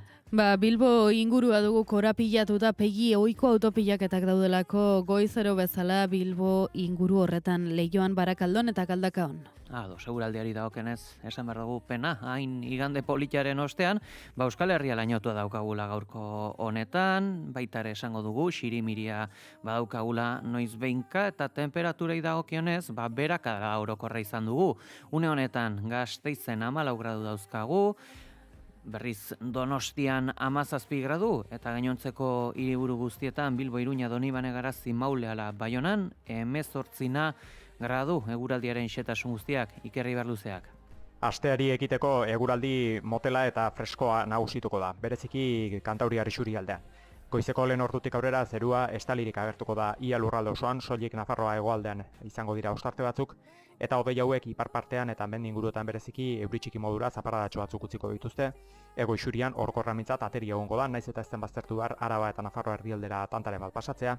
Arratsaldeko ordurik gehienetan ere antzeko joera errepikatuko da, zerua ia lurralde osoan estalirik egongo da eta ipar partean euri txiki modura zertxoait guztiko du. Azken orduetan erabat ateri geratuko da denean eta ostarteak ere nagusituko dira. Haizeak ipar-mendebaldetik joko du, egunaren bigarren zatian bolada zakarrekin bereziki Araba eta Nafarroa erdi eta hegoan, temperatura minimoak antzeko baloretan jarraituko dute, 11 eta 17 gradu bitartean errendituko dira. Maksimoek aldiz, beherakada politia jasango dute lurraldearen gehienean, naiz eta Nafarroa hegoaldean oraindik bero egiten jarraituko duen, ipar partean maksimoak 16 eta 20 gradu bitartean errendituko dira, eta ego isurialdean aldiz 18 eta 30 gradu bitartean, temperatura freskoenak, maksimotan freskoenak Kantauriar isurialdearen barnealdean emango dira. Eta altuenak herriberan, baina arratsalde partean ere, ipar mendebaldeko haizearekin, Nafarroa hegoaldean ere dezente freskatuko du.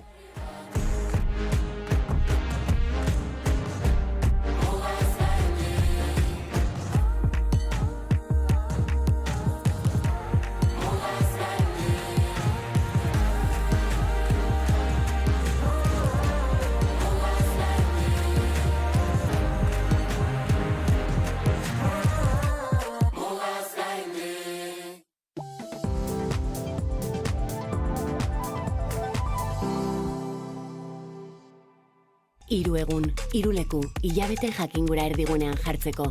Jakingura jaialdia. Badator jakinmina pizteko eta gure begirada eraldatzeko jaialdia Kutxa Fundazioaren eskutik. Ekainak 5 Beasain, ekainak 12 Bergara, ekainak 19 Donostia. Kutxafundazioa.eus. Begiratzea ez da nahikoa. Galderak egiteko unea iritsi da.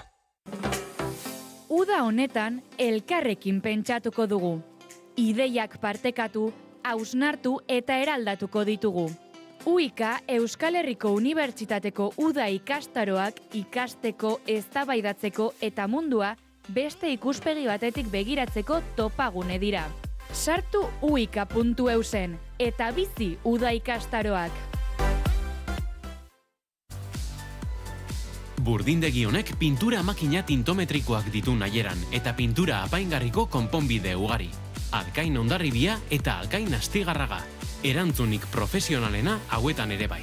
Iturdindegia, tresnak, laneko arropa, eraikuntza materialak. Bai, Alkainen! Informazioaren aria.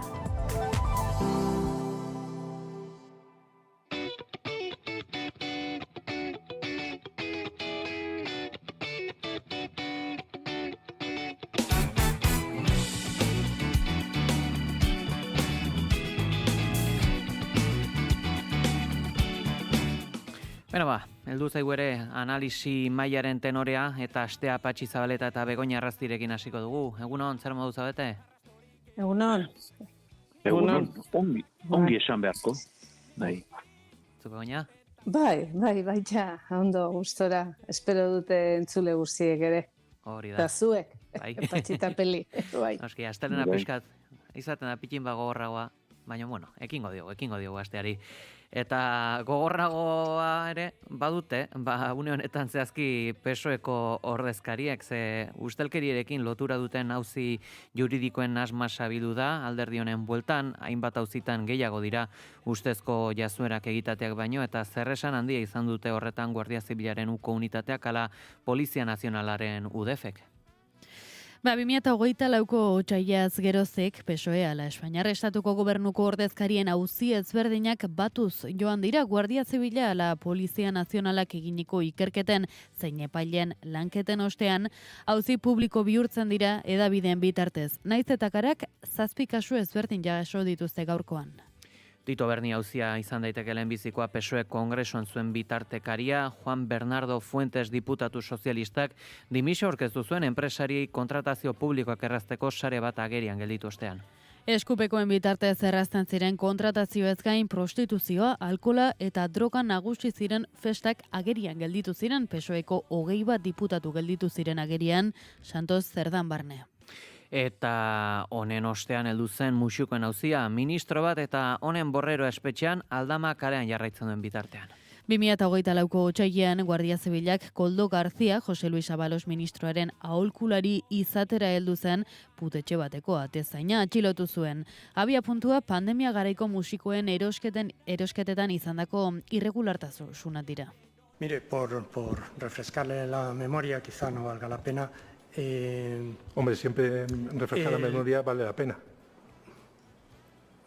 Déjeme terminar y no me interpele y no me interrumpa. Discúlpeme, señor fiscal. Bien. Eltzear da auzitegi gorenaren epaia musukoak abia puntu izan arren, kontu asko bihurtu dira albiste auzi honetan esan eta aurreratu diren kontuei dagokionez.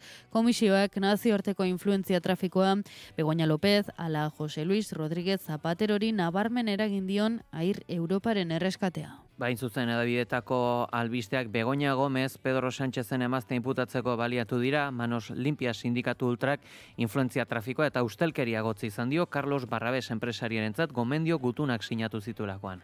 Juan Carlos Peinado epaileak erretiro atzeratu zuen kasua aurrera eraman alizateko. Epaileak eta fiskaltzak lehia handia izan dute auzi honetan eta gainera salaketak berrestan du Begoña Gómezek zuzentzen duen eraldaketa lehiakor sozialaren masterra Carlos Barrabés enpresariak sortu zuela. Auzi hau Air Europaren erreskatearekin lotu dute ere. Eta David Sánchez, Pedro Sánchezen anaiaren kargua 2017ko uztailan musika kontserbatorietako aktivitaten koordinazioa koordinatzaile gisa kontratatu zuen Badajozeko diputazioak.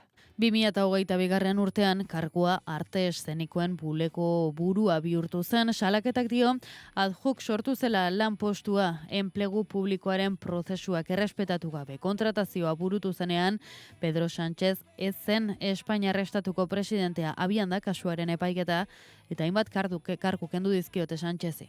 Bueno, originalmente, como ya ha entrado bastante el mes de septiembre de 2023, yo empiezo a escuchar en los pasillos de Diputación que se va a crear va a haber un refuerzo en el área de cultura. Septiembre del 23. Septiembre del 23. Eta Santos Zerdan, bi lokatz gailurren gainean, auzi ezberdinen buruzagia izatea gozten zaio, PSOEko antolakuntza idazkaria izandakoari. Me voy a defender, eso lo tengan claro, se lo aseguro, porque soy inocente, no soy ningún corrupto y tarde o temprano lo van a poder comprobar. Batetik, Koldo eta Abalosen tramaren burua izatea egozten zaio, eta bestetik, kontratazio publikoetatik komisioak biltzeko sare baten buru izatea. Horretan lagun izan omen zituen Antxon Alvarez ala Vicente Fernández, Sepiko presidente hoia. Bere auzia, Pedro Sánchezen zein Maria Txibiteren aurka egiteko baliatu da. Eta Santiago Pedraz eta Guardia Zibilaren uko taldeak estolderien berri izan dute, egitateak baino gehiago da zarata, hala ere Euskal Autonomia Erkidegoko politikagintzara gerturatzen hasi da auzia. Eta esango du ere, baita, azkenik, Jose Luis Rodríguezen auzia, xok handiena eraginduena izan da hau, Plus Ultra aerolinearen erresketatik dirua jaso izan agozten diote. Y los ingresos y remuneraciones que he tenido han sido declarados vía IRPF con absoluta transparencia y legalidad. Además de ello, quiero reafirmar con toda contundencia que jamás he realizado ninguna gestión ante ninguna administración pública ni el sector público en relación con el rescate de Plus Ultra. Hala ere, pixu gehiago izan du auziaren sumarioak. Espainiar Estatuko presidente hoia esandakoengatik inguratuago dago egitateengatik baino. Zer esan handia izan dute honetan edabideek ala indar polizial ezberdinek. Badago zer esana, zaila laburtzea, hainbeste kasu. Bueno, esango dugu, auzi zehatzetatik arago, testuinguruari buruz ere kontsulta egin nahi dugula. Nolako analisia egingo zenukete honi buruz? Bada testuinguru bat edo bada giro bat alderdi sozialistaren bueltan, polizia, epaileak, ustelkeria zantzuak, ustelkeria akusazioak. Nabaritzen duzue, halako egoera batean murgilduak gaudela, Begoña? Bai, ni segura nao. Hau dala kanpaina bat oso ondo orkestauta, prestauta, eta helburua da Sánchez gainetik kentzea. Baina ez Sánchez bakarrik, berak, ez? Figura hori. Baizik eta, akordioekin da bideratu diren zenbait politikakin bukatzea. Eta aldiz, eskuma eta ultraeskuina ere hor boterean jarri, da buelta emon, demokrazia teorika batean egonda, baina buelta emon zenbait politika eta zenbait giro eta zenbait, ez? Nik uste dute oso nabarmena dala, naiz eta ja galdu, ez? Prozesuekin, izenekin, hau bestie, da mastie, da anaie, da, bueno, baina asko dira ere. Eta hemen nabarmen geratzen ari dana plan orkestauta honetan, ez? Botere judiziala eta guardia zibila hor daudela ere, ez? Plan horretan. Ez dut esaten danak ez individualki hartuta, baina erakunde bezala ikusten da planifikatuta dagoela. Kontuan hartzen badu edo konparazioak egiten baditugu adibidez. Zenbat prozeso, PPren kontra, ustalkerik, eta ikusten ministro Montoron kontrakoa, eta gainera ematen du oso nabarmenta, oso egiazko akusazioa zirela adibidez, hor dugu, eta hori tapau egiten dala, ez? O prentsaren kolaborazio bat ere, edo prentsa baten kolaborazioa ere, ikusten badugu Aznarren gobernuko kide guztie edo gartzelatik edo akusatuak izan direla, ez da, ustelkeria dela eta. Beraz, hemen dau, konparaketa oso desorekatua. Ustelkeria bai ematen du badala ja endemikoa, Estado Espainolian, instituzio zentraletan hain zuzen ere, eta hori terriblia da. Baina momentu honetan bada helburu bat, kendu Sánchez hau, eta beste sistema bat. Demokrazia teorika, berriro esaten dut pean, baina beste helburuekin. Nik uste dut oso nabarmen da. Gero galtzea oso horreza da. Ni heldu da momentu bat ja, ez dakila ze, anaikin zenbastekin eta zenbat. Eta egia da, batzuk ezin izan dutela aurrera eraman, ez? Ez dela egia izan, baina beste batzuk auskalo, ez? Badia, igual, kasu batzutan ustelkeri ez dela, ustelkeri sakona, baina bai estetikoki oso txarto, eta ustelkeri maila bat, ez? Eta hori onartezina da edozein kasutan. Ikusten ditugun gauza batzuk jadia, lotxagarriak eta ez dute esaten sakonean horiek noski ere. Da kontuan hartu behar dugu ere beste gauza bat bukatzeko, badala fasismoak, eta atzeraz begiratzen baduzu, fasismoak ustelkeriaren argudioa erabili du. Hori erabili izan Alemanian adibidez, Weimarren Errepublikan kontra, adibidez, ez? Eta zenbait kasutan ere ikusi dugu, ez da gure historia hurbilean. Beraz, erne egon behar gara. Oso alderaketa ona da hori, egia esan, ez zitzaidan okurritu. Patxi, zuk zer diozu? Azkeneko hitz hauetan Begoñak aipatu duen horri helduz, nik ere azpimarratuko nuke, ustelkeriaren goi muturrean edo gailurrean, beti egoten dela fascismoa bera. Ez dago deus ustelagorik frankismoaren garaian gobernatzen zen modua baino. Nori ematen zitzaizkion estankoak, militarren familiakoei, nori ematen zitzaizkien estaduaren bestelako mesedeak eta abantailak eta diru laguntzak eta horrela, alde zeudenari, nor atera ziren administraziotik, beste modu batera pentsatzen zuten epaileak, maisuak eta beste kargu guztiak. Eta hori zen ustelkeriaren gailurra. Franco bera ustelkeriaz ornitutako personaia eta familia da. Franco bildu zuen dirutza ikaragarria, ez da oraindikan ere aztertua izan. Eta hori da, erreforman izandako utsegitetako bat, ez bakarra bat. Beraz, esan behar da, Espainian administrazio estatala bera izan du dela ustelkeriaren iturburua. Hortikan atera dira gero ustelkeria ikaragarriak. Eta ustelkeria horretara hurbildu ziren, lehendabizi jarraipena eman zion, UCD eta eskuinako partiduak. UCD eta PP eta horiek guztiak. Zer egiten dute PP-koeka agintean daudenean? Aprobetxatu. Eta gainera, ustelkeria horretan maisuak dira. Ezin da konparatu Montorok egin duena Felipe Gonzalezen garaian egin zenarekin, eta ezin da konparatu esan nahi dut, askoz ere handiagoak izaten dira eskuinaren ustelkeriak alderdi sozialistarenak, baina alderdi sozialistak zer egin du? Alderdi sozialistak egin du asunto horretan, Guardia Zibilaren erakundearekin bezala, administrazioa hurbildu denean kutsatu. Eta kutsatu eta zikindu, eta zabartu. Eta orduan, baditu bere baitan ere, ustelkerian sakondu direnak, esate baterako, Nafarroan, ikusi genuen Urralbururen garaian, Roldanen garaian, ustelkeria horretan protagonistak izan du ziren alderdi sozialistako batzuk. Hori esanik, nire ustez,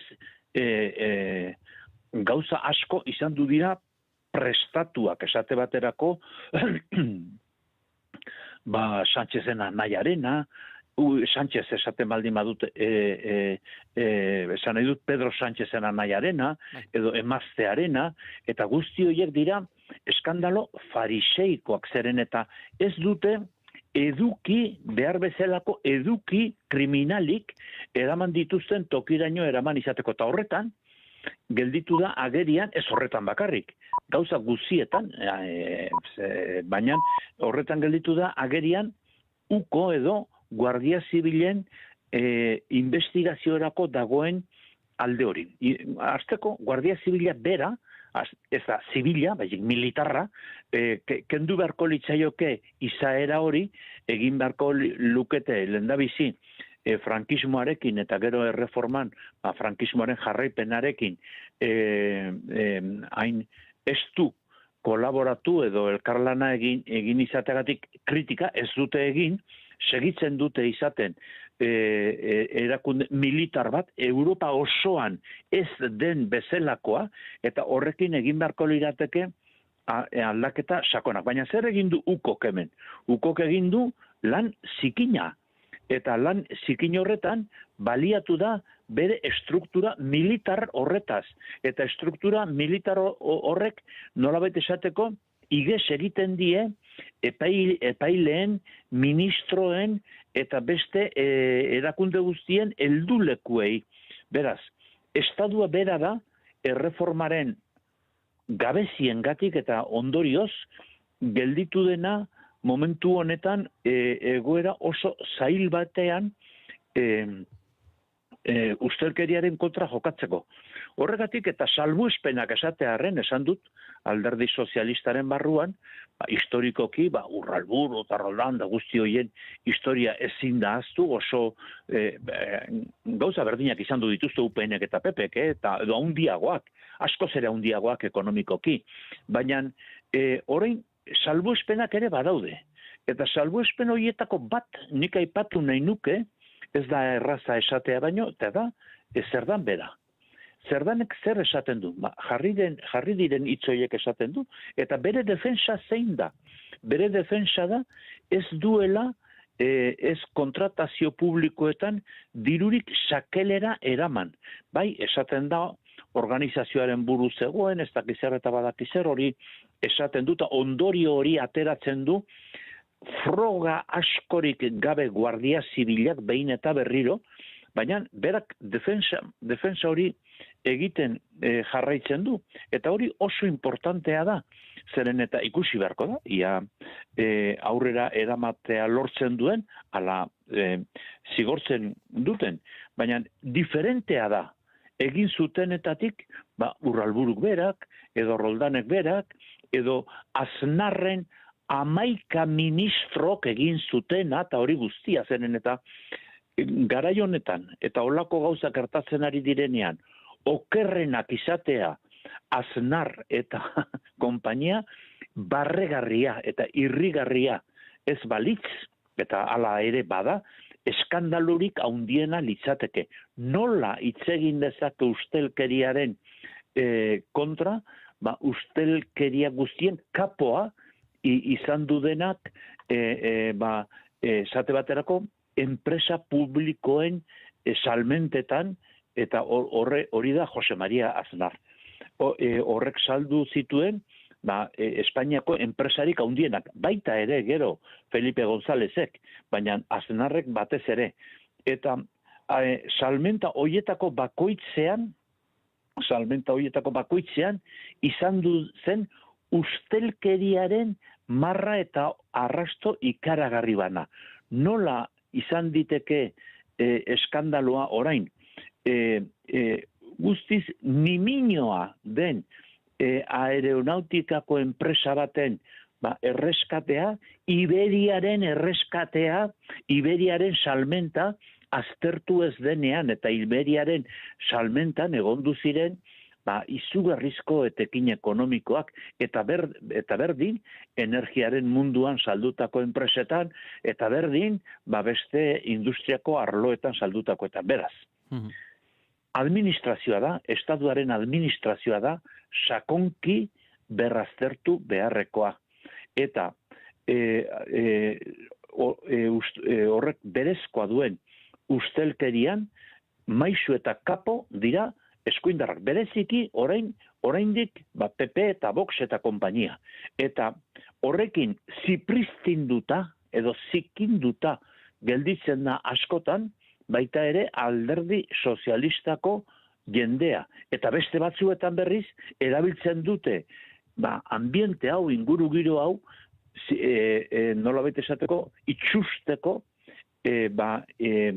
alderdi sozialistaren irudia ere. Baina, kontuz, borroka honekin bilatzen dutena ez da ustelkeria konpontzea, baizikan agintea lortzea eta berriro boterea eskuratzea. Eskuinak, PPek, ez ditu proposatzen neurriak ustelkeria ezabatzeko. Hori ez dute ez Feijóo eta ez bere ondokoek esaten. Esaten dutena da, hauteskundeak, eta zergatik esaten dute hori. Nahi dutelako, boterea eskuratu, besterik ez dago. Orduan, hori ere izugarri aintzat hartzekoa da. Seituan eramango dugu aipagai hau beste albo batera ere, baina goizeko 9 eta 5 dira, azken ordukoi dagokionez, esan beharra dugu neska bat bortxatu dutela larun bat honetan Iruñan 2 gizonek, guardiako epaileak fidantzari gabeko behin-behineko espetxaldia ezarri dio bati eta bestearen bila ere badabiltza. Salva Badiola, egunon?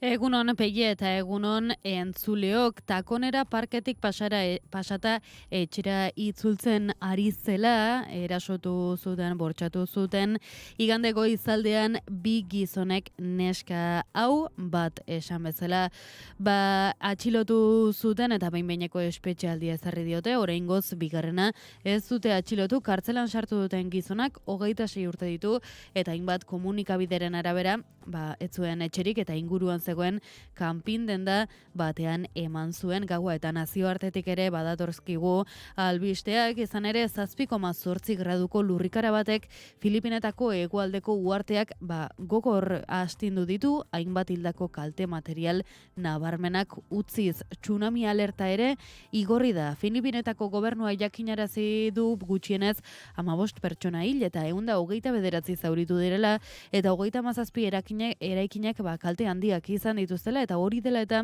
ez dute baztertzen hildakoen kopuruak gora egiten jarraitzea. Datozen orduetan artxipielagoko Mindanao uhartean izan da, astelehen honetako lurrikararen eragina gehien pairatu duena, erreplika ugari erregistratu dira ere hasierako sismotik 1,3 eta 6,7 magnituden artean. Ozeano bareko tsunamien alerta zentroak ohartarazi du era berean 3 metrorainoko olatuko tsunamia espero dutela Filipinetako hegoaldeko uharteetako kostaldean. Fernibar Marcos Jr. Filipinetako presidenteak kostaldetik gertu bizi diren herritarrei leku altuetara igotzeko eskatu die lehenbailen. Indonesiako eta Malasiako zenbait puntutan metro bateko olatuak ere egon daitezke eta oso ahulduta bada ere olatuak Japonia, Guam, Taiwan, Papua Ginea Berria eta Ozeano bareko uharte gehiagotara hel daitezkeela aurreratu du aipatu dute. Ados, eta jakin nahi ditugu ere, gaurko unaren nondik norako guztiak, Itxaso Leon, egunon? Egunon Peie, egunon entzuleok, Lakuako osasun sailak osasun itun aurkeztuko du publikoki gaur Bilboko Euskalduna Jauregian.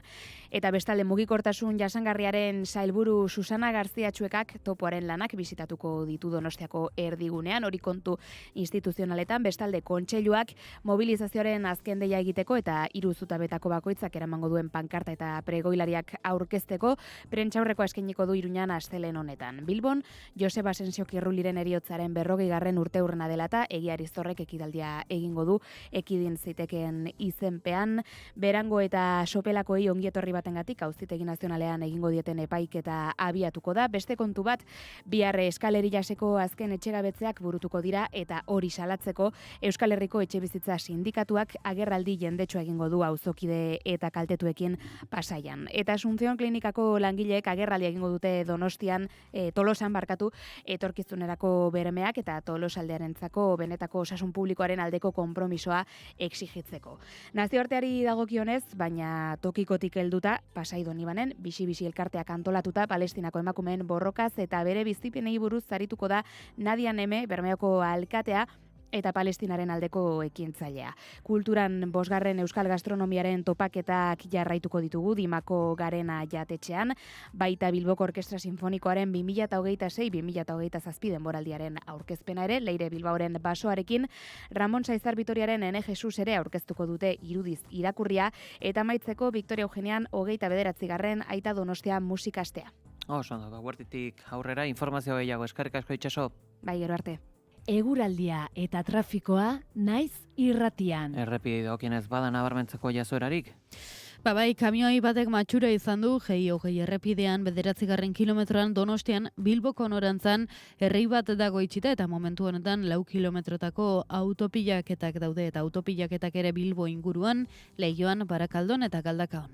Seguraldiari dagokienez esango dugu Euskal Herria aski lainotxo daukagula, Gasteizen ere temperaturak bera egin du, 15 gradu besterik ez, une honetan, 17 gradu Donostian, 18 gradu Donibane Garaziala Maulen, eta temperaturek gora egin dute Bilbo, Iruña eta Baionan 19 gradu da heldu arte. Eguraldiaren xetasun guztiak, Ikerri Barluzeak.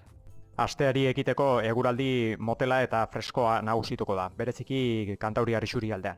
Goizeko lehen ordutik aurrera zerua estalirik agertuko da ia lurralde osoan, soilik Nafarroa hegoaldean izango dira ostarte batzuk, eta hodei hauek ipar partean eta mendi inguruetan bereziki euri txiki modura zaparadatxo batzuk utziko dituzte. Ego isurian orkorramintzat ateri egongo da, naiz eta ez den baztertu behar Araba eta Nafarroa erdialdera tantaren bat pasatzea. Arratsaldeko ordurik gehienetan ere antzeko joera errepikatuko da, zerua ia lurralde osoan estalirik egongo da eta ipar partean euri txiki modura zertxoait bustiko du. Azken orduetan erabat ateri geratuko da denean eta ostarteak ere nagusituko dira. Haizeak ipar-mendebaldetik joko du, egunaren bigarren zatian bolada zakarrekin bereziki Araba eta Nafarroa erdi eta hegoan, temperatura minimoak antzeko baloretan jarraituko dute, 11 eta 17 gradu bitartean errendituko dira. Maksimoek aldiz, beherakada politia jasango dute lurraldearen gehienean, naiz eta Nafarroa hegoaldean oraindik bero egiten jarraituko duen, ipar partean maksimoak 16 eta 20 gradu bitartean errendituko dira, eta ego isurialdean aldiz 18 eta 30 gradu bitartean, temperatura freskoenak, maksimotan freskoenak Kantauriar isurialdearen barnealdean emango dira, eta altuenak herriberan, baina arratsalde partean ere, ipar-mendebaldeko haizearekin, Nafarroa hegoaldean ere dezente freskatuko du. Informazioaren aria. AEK udako euskara ikastaroak. Uda bizi, euskara eroso ikasten. Euskara ikastaro trinkoak euskaltegietan eta azterketa ofizialak prestatzekoak ere bai. Hainbat erritmo eta aukera. 2 asteko barnetegiak eta familia barnetegiak ere bai. Horrez gain, barnetegi ibiltaria bizikletaz. Informazio gehiago AEKaren euskaltegietan eta irubebikoitza.aek.eus webgunean. Datorren ikasturterako aurrematrikula ere zabalik dago.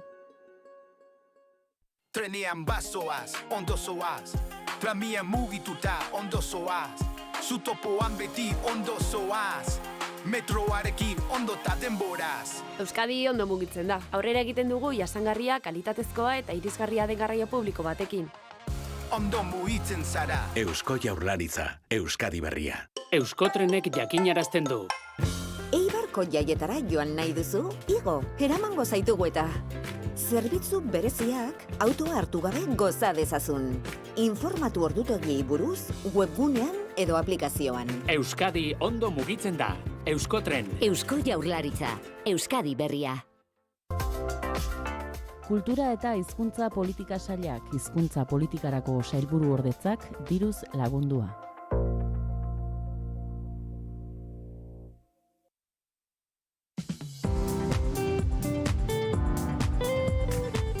informazioaren aria.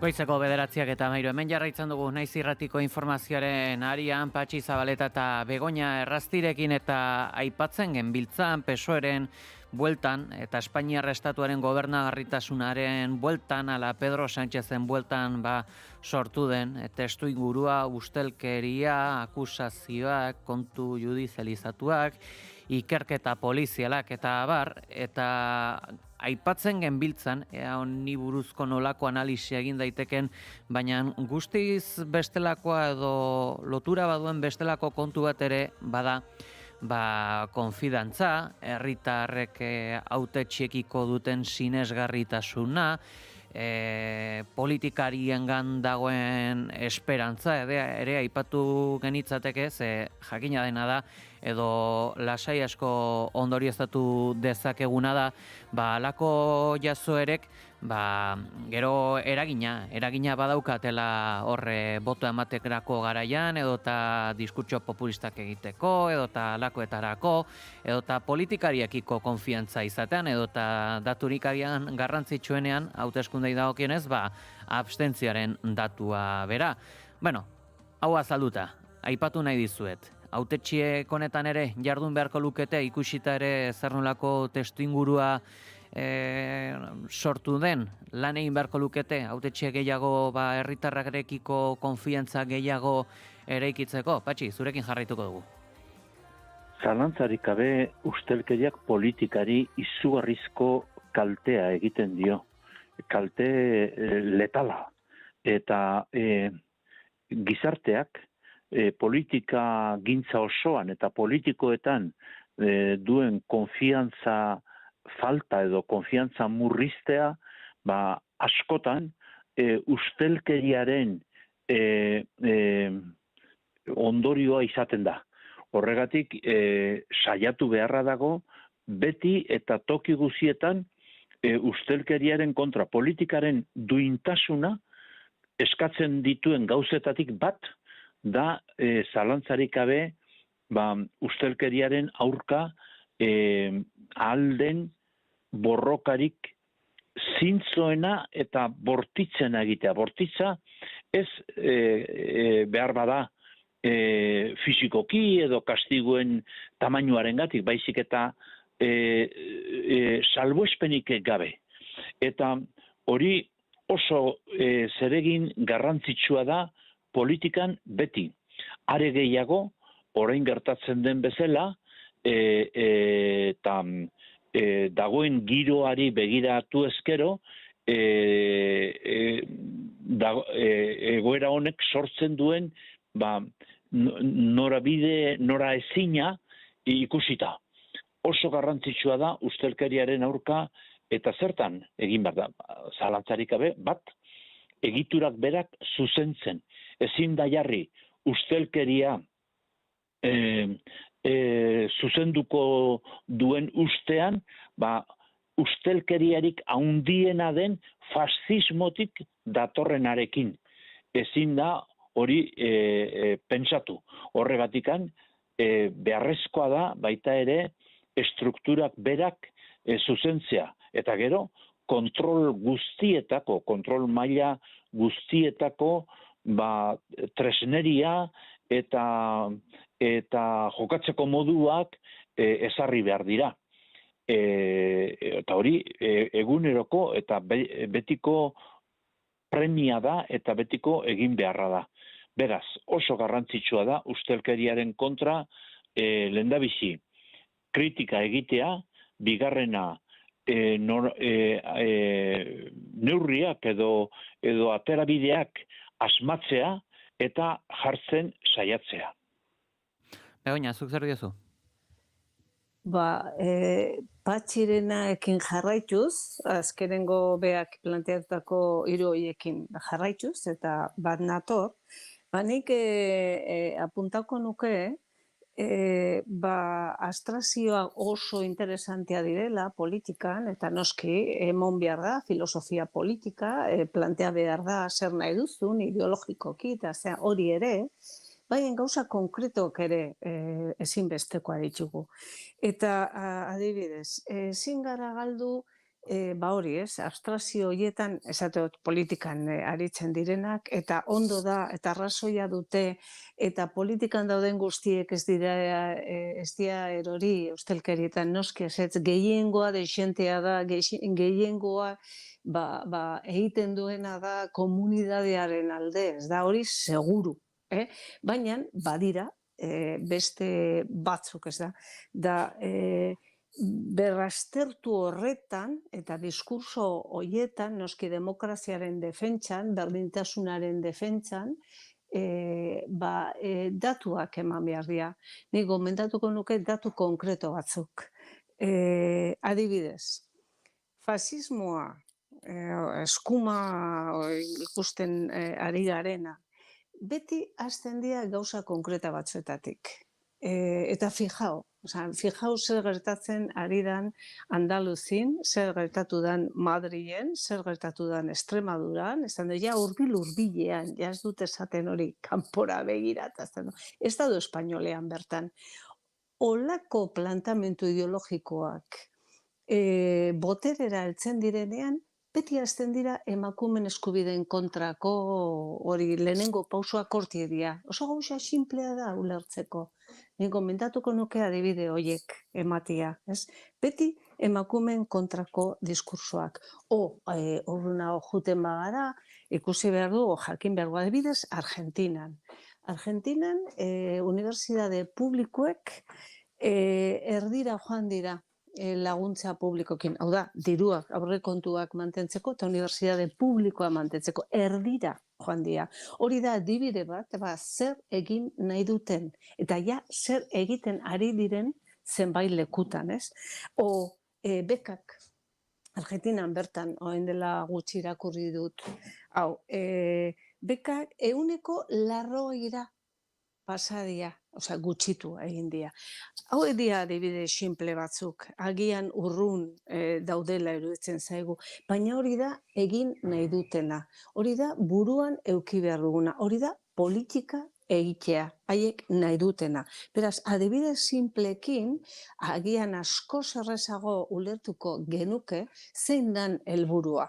Ze noski, bai demokrazian kontra, populismoa noski hori da, argi eta garbi diskursoa, noski guzti hori, baina hori gure bizitzetan eragina du, ondorioa ditu, beraz, nik uste dut hori eduki behar dugula argi eta garbi buruan, kontatzeko, zertan ari dan, eta bukatzeko, zuk peli planteatu duzuna sinesgarritasuna, konfidantza, patxik ere, eta bat nator, ez da? Eske justo hori lortu nahi da. Sinesgarritasun horrekin apurtu, esan, dana dira lapurra, dana dira berdinek, danak, ez, hori kalean entzuten da, tabernetan entzuten da, justamente hori da egin nahi dana, sinesgarritasunaekin apurtzeko eta zato, hauek ez badira, beste batzuk eta berdinak izango dira, ez da berdin. Aferaren bi alorrez berdin, goizeko 9:09 eta 22 aurrera egin beharra dugu, izan ere asteburu honetan Sarek Arrasaten egindako agerraldi masibo batek borondatea eta nahia erakutsi ditu 2027 urteko urtarrileko mobilizazioa deitu beharreko azkena izan dadin, hainbat hamarkadetako aldarrikapenak eta azken urtetako aurrerapenak egin ostean. Dei honetan sakonduko dugu goiz honetan, Beñaturi Betxebarria Sareko bozeramalerekin, egunon? Egunon. Zehazki aipatu duzu, falta direla oraindikan ere, hainbat hilabete urtarrileko mobilizaziorako, baina deia da egina dago, azkena izan dadila aldarrikatu duzue, zer espero duzue, hemendik urtarrilera heldu bitartean, nola moldatu daiteke euskal presoen egoera? Hain zuzen, urtarrileko manifestazioa bera ere publiko egin dugu, joan den larun bat honetan, normalean edo urtero publiko egin izan dugunean irailaren amaieran, urriaren hasieran. Eta hain zuzen, mugimendu hau, hilabete batzuk lehenago publiko egitearen mugimendu hau, erabakigarriak izan daitezken edo erabaki horrak izango diren datozen hilabete hauei bultzada bat eman nahi izateko. Hain zuzen, bultzada bat edo erabaki horrak direla uste dugu, oraindik erregimen itxian dauden 59 preso horiek, zeinako 37, 36 barkatu diren Euskal Preso Politikoen kolektibokoak, uste dugu horiek guztiak egunerokotasunean kalea zapaltzen jartzeko, alegia 100 puntu bira edo 3. gradura salto egiteko baldintzak betetzen dituztela eta borondatea egongo balitz, uste dugu egingarria dela edo erronka gauzagarria dela. Beraz, nolabait asmo horrekin joan ginen larun batean arrasatera, edo helburu horrekin joan ginen arrasatera, helburu ere bazen aitortuko dugu, 400 pertsona inguru biltzea bertan, eta oso kontent edo oso asebeteta, 400 pertsona horiek baino, 700 pertsonatik gora elkartu ginelako, argazki ederra zelako, eta bazegoelako edo konpartitzen zelako jendartean ilusio sensazio hori, alegia, erronka datozen hilabeteetan gauzagarria izan daitekenarena. Akaso agian erronka horretarako edo kezkagarria izan daitekena da, gaur egungo testu inguru politikoa zein den, zu zeuk esaten zenuen, borondatea egongo balitz, ezta? Bai, gaur egungo kontestu politikoa edo Madrilgo kontestu politikoa ia da ez egonkorra dela eta ez jakintasun bat ere sortzen duela, ez? Baina uste dugu hau edo auzi honen konponbideak hortik haratago joan behar duela eta borondateak orokortua izan behar duela. Uste dugu ardura instituziona ere badela, baina ardura orokorrean gizarteari esleitzen diogu edo bizkar gainean jartzen diogu ardura hori gizarte zabalari eta komunitate guztiari. Hain zuzen, sufrimenduak komunitate eta gizarte horri zuzenki eragin diolako urtetan eta urtetan zehar bizitutako gatazkak eta gatazka horren konponbideak edo ondorioen konponbideak ere jende berdinari interpelatu behar diola uste dugu, noski instituzioi ere bai. Eta dena ondo bidean, 2027 urteko urtarriletik aurrera zer espero beharko litzateke? Larun batean aipatu genuen eta larun batean aurretik egindako hainbat batzar eta bileretan ere berretsi dugu, ez, gure jendearekin. Hain zuzen, erronka gauzagarria izan daiteken momentuan, eta uste dugu datozen hilabetetan eskuratu dezakegula lehen aipatu dudan moduan, presoak ia osotasunean kalea zapaltzen egotearena. Uste dugu fase bat amaitu, aurrez beste zenbait fase amaitu ditugun moduan, urrunketarena edo dispertsioarena izan ziteken moduan, fase bat amaitu eta fase berri bati eman behar diogula irekiera, larun batean aipatu genuen moduan ez ditugulako gure lanak egintzat emango Euskal Preso ieslari eta deportatu guztiak etxeratu arte. Eta uste duguna da, fase berri horretara egokitzeak eskatuko digula lan esparruak ere birmoldatzea, eta zentzu horretan aipatzearena, larun batean aipatu genuen moduan, 2027ko urtarrilaren 9an Bilbon egin nahi dugun manifestazioa modu iraunkor batetan behintzat antolatzen dugun azkena izatea nahi dugula. Oraindik badira, 40 preso gradu progresio edo 100.2 artikualaren aplikazio hori gabe, zer espero duzu Euskal espetxe ereduaz? Horre zantzuak badaude denbora tarte honetan aplikazio horiek burutuko direla? Zantzuak egon badaude. Egia da, Euskadiko espetxe ereduaz ari direnean, ari direla egiten apostu argi bat, erregimen irekiaren aldekoa nolabait, sistemak berak, logikoki barnebiltzen duen bergizarteratze prozesu guzti horren logikan, ez? Eta egia da, ikusi da ausardia maila bat, eta ikusi da borondate bat zentzu horretan aurrera urratsak ematen jarraitzekoa, eta lehen aipatu dugun moduan gure nahia, eta uste dugu nahi baino Euskal gizartearen, Euskal Herriaren beharra ere badela, zentzu horretan, espetxe eredu horretan sakontzen jarraitu, eta esan dugun moduan datozen hilabeteak erabaki horrak izan daitezke zentzu horretan. Sarritan ere salatu izan da, aplikatzen dela salbuespenezko legedia, ala 3. graduei jartzen zaizkien errekurtsoak, nola egindakioke aurre honi eremu juridikoan?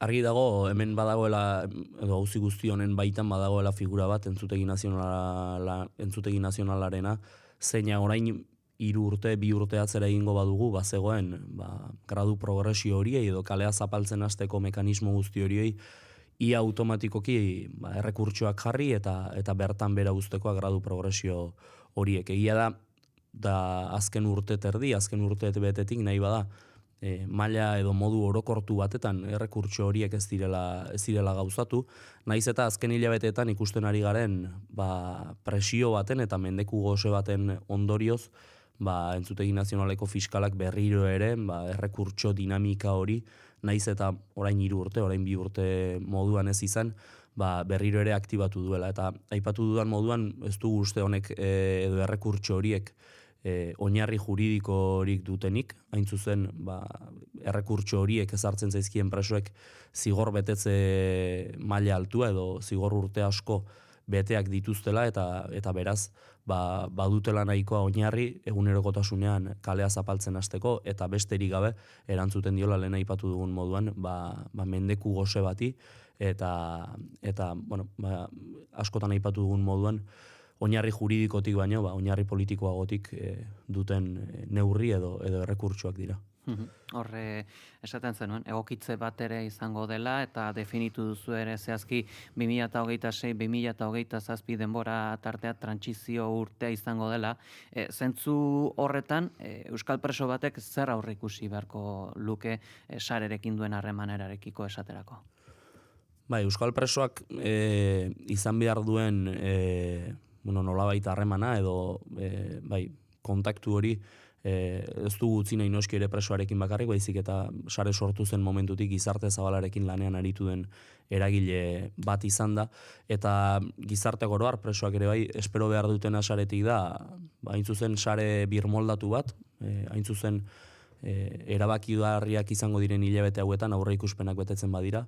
Espero behar dugu sare birmoldatu bat, nolabait ere helburua euskal preso ieslari eta deportaturik gabeko Euskal Herri bat eta biktimen, violentzia ezberdinen biktimen erreparazioan eta aitortzan ere urratsak eman nahi dituen sare herritar batetatik espero behar dugu nolabait are eta eraginkorragoak izaten saiatzeko eta helburua ahalik eta lasterren betetzeko, agian orain artean erabili ez ditugun zenbait erramienta, orain artean dinamika sozialetik edo mobilizazioetatik ulertu duguna, noski mantenduko ditugu dinamika sozial eta mobilizazio batzuk, baina uste dugu orain artean modu iraunkor batetan antolatu ditugunak, kasik nahi bada ere inertziaz, birpentsatu behar ditugula eta beraien egokitasuna aztertu, hain zuzen, egon daitezkelako beste zenbait tekla edo beste zenbait erreminta are eta eraginkorragoak izateko.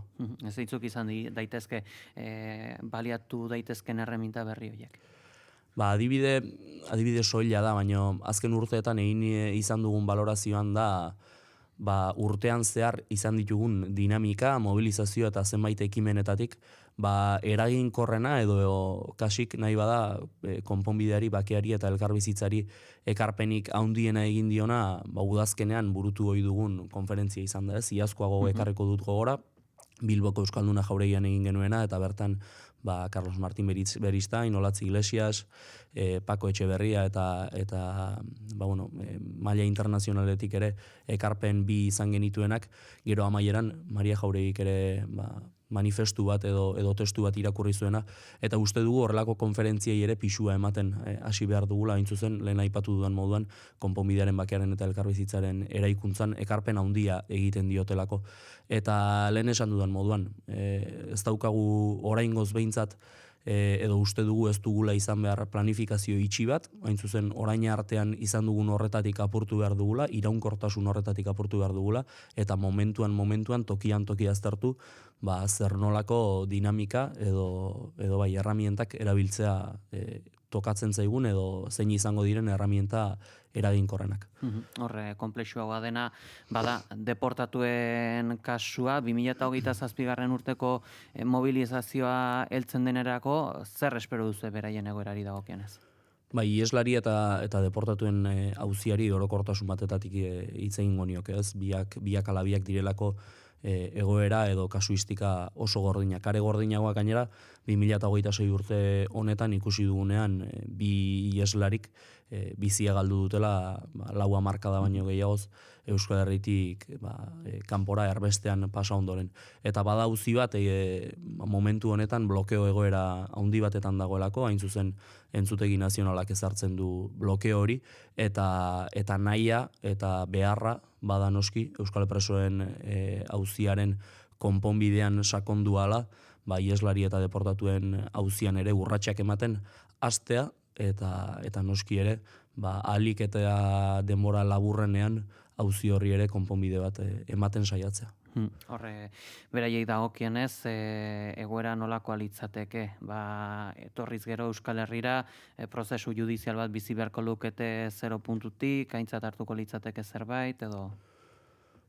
Ieslari, 13 ieslari eta 3 deportatuen kasuan, aipatu duan moduan blokeoa da definizioa, egoeraren definizioa. Ez hain zuzen, entzutegi nazionalak, informazio horik ere helarazten ez dielako beraien abokatuei argudiatuta nolabait ieslari edo deportatuak berak izan behar direla informazio hori lehenengo pertsonan eskatu behar dutenak eta beraz horrek ezartzen du blokeoa, noski hamarkada luzez erbestean pasa ondoren ezin hartu daitezkelako horrelako erabakiak arinkeria batetatik eta horrelako nolabait nahi bada arriskuak hartu.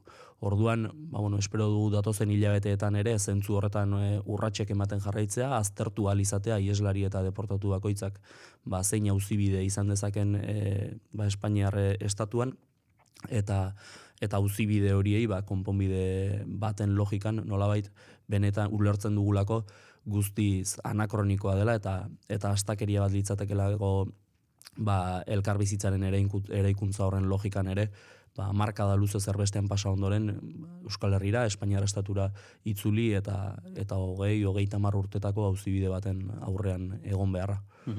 Balantzeare egin zenuten nabarmenduz, errepidean hildako 16 lagun daudela, 1000 istripu inguru, hildako 30 presoak ala motxiladun aurrak. Honekin zer gertatzen da? Beharko litzateke akaso oroimen ariketa bat honen bueltan etorkizunera begirare? Bai, aipatu genuen larun batean eta uste dugu larun batean egin genuen ariketa horretan aipamen berezia egin bertzitzaiela biktima guzti hauei, ez.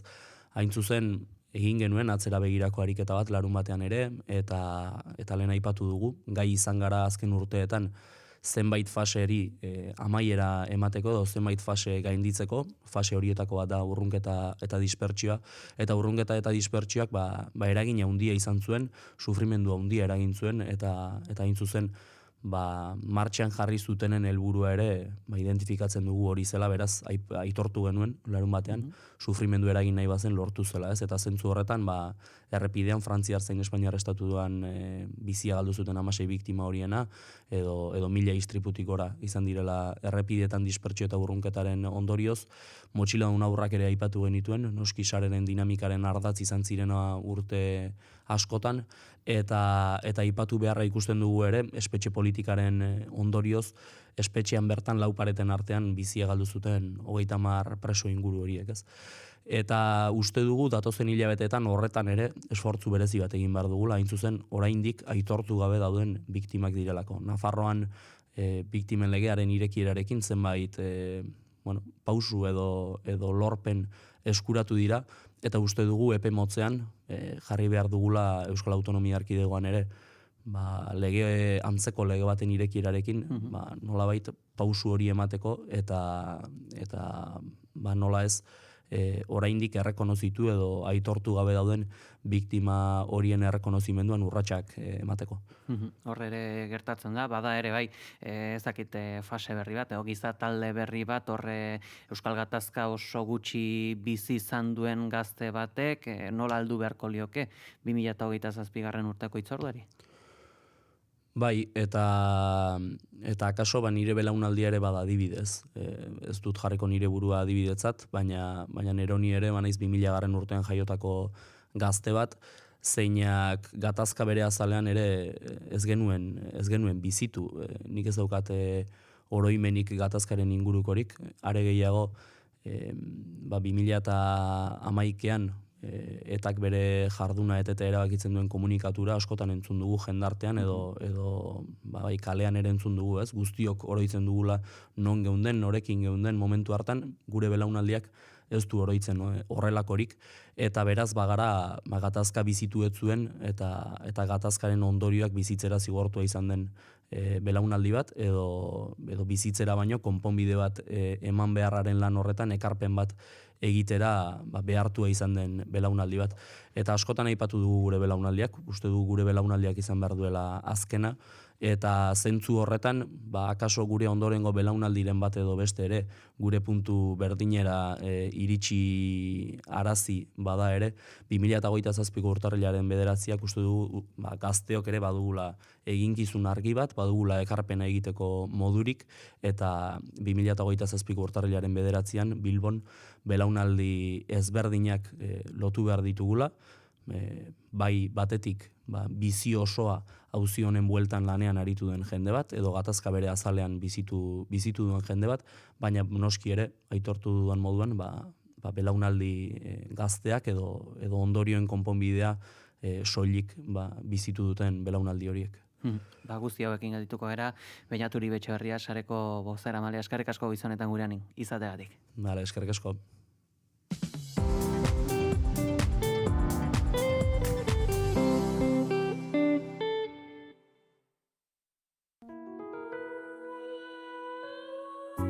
Ez nuke ikusiko iparraldea eta arezenako ez Euskal Herria tresna hori gabe. Festivala beti kokatu da alternatiben eraikuntzan. EHZ-ak 30 urteko bidea egin du. Uinen hildoan podcastean jaso dute ibilbide hau, protagonisten elkarrizketekin eta EHZ-aren azken 3 hamarkadetako soinu artxiboan arakatuz. Zentako ez dugu gure proposatzen. Musika, historia, kultura, garai hartan etzen alako besterik. Astelenetan 8:00 Naiz Irratian. Uinen hildoan EHZ eta festibalaren 30. urte urreneko podcasta. Informazioaren aria, Naiz Irratian.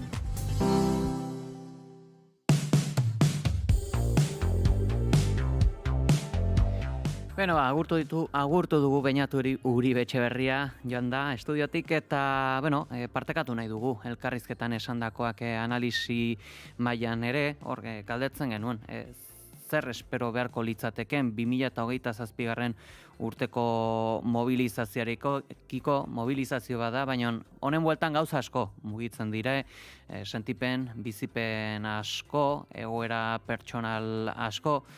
Zer diozue honi buruz, Begoña, zurekin hasiko era?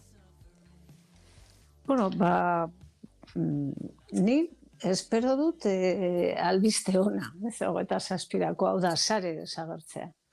Haiek azkenengo komunikoetan esan duten bezala, seinale ona, ez da?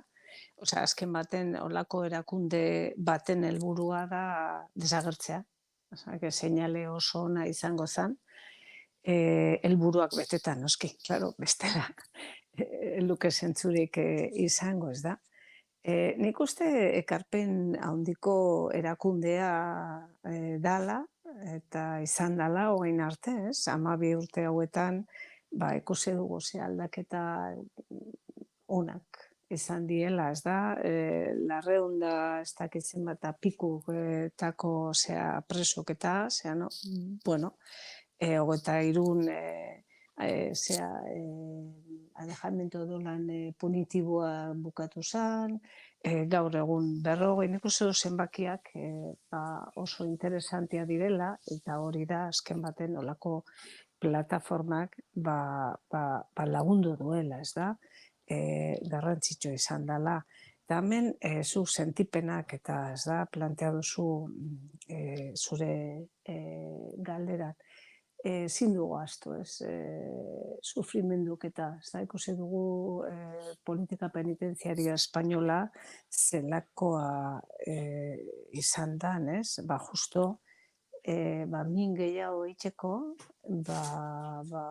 urrunketa horiek planteau eta gainera legearien kontra doan zigor bat, aplikatu dute sistematikoki, historikoki, hogeita irutik hori ona da ere, ez da? Baina min gehiago itxeko eta hor familien sufrimenduan ikuste dut naiz eta egoera idiliko baten eta hau bukatu dala jaztagoela, ez? Gartzeletan inor da, jarriko, baina familien sufrimendu hori ikuste gogoratu beharko genukela. Patxi, zuk zer diozu? Ados nago sareren aipamena, Begoñak egin duen sareren aipamenarekin. Gainera, sarek izan du inor gutxi agertu dela eta agertu litekela bere aleginaren kontra. Eta bere arrazoiak, naiz eta askotan ez diren aintzat hartuak izan du, edo ez diren bete, baina bere arrazoiak ez dira erantzunak gertatu.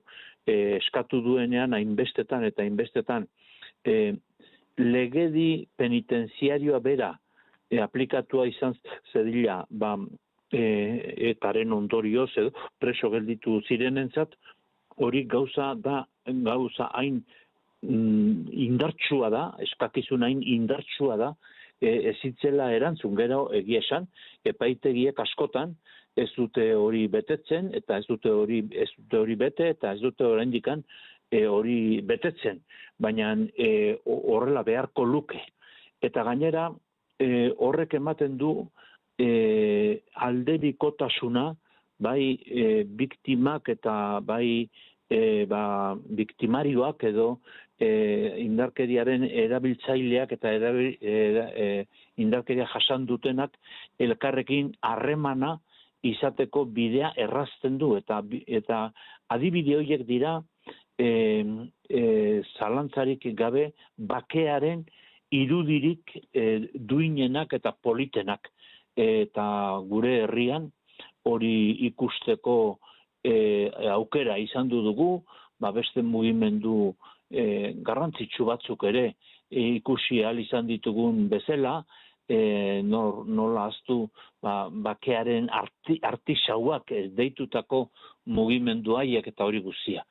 Sare dituen helburuak eta maigainean jarri duen bere desio edo bere nahi hori azkeneko manifestazio nolabait esateko ohikoa datorren urtekoa izatea, datorren urtarrilakoa izatea, oso helburu polita da eta aintzat hartua izan beharko luke, eta guk behintzat hemendikan ahal dugun babesik edo onespenik haundiena eman behar diogula uste dut.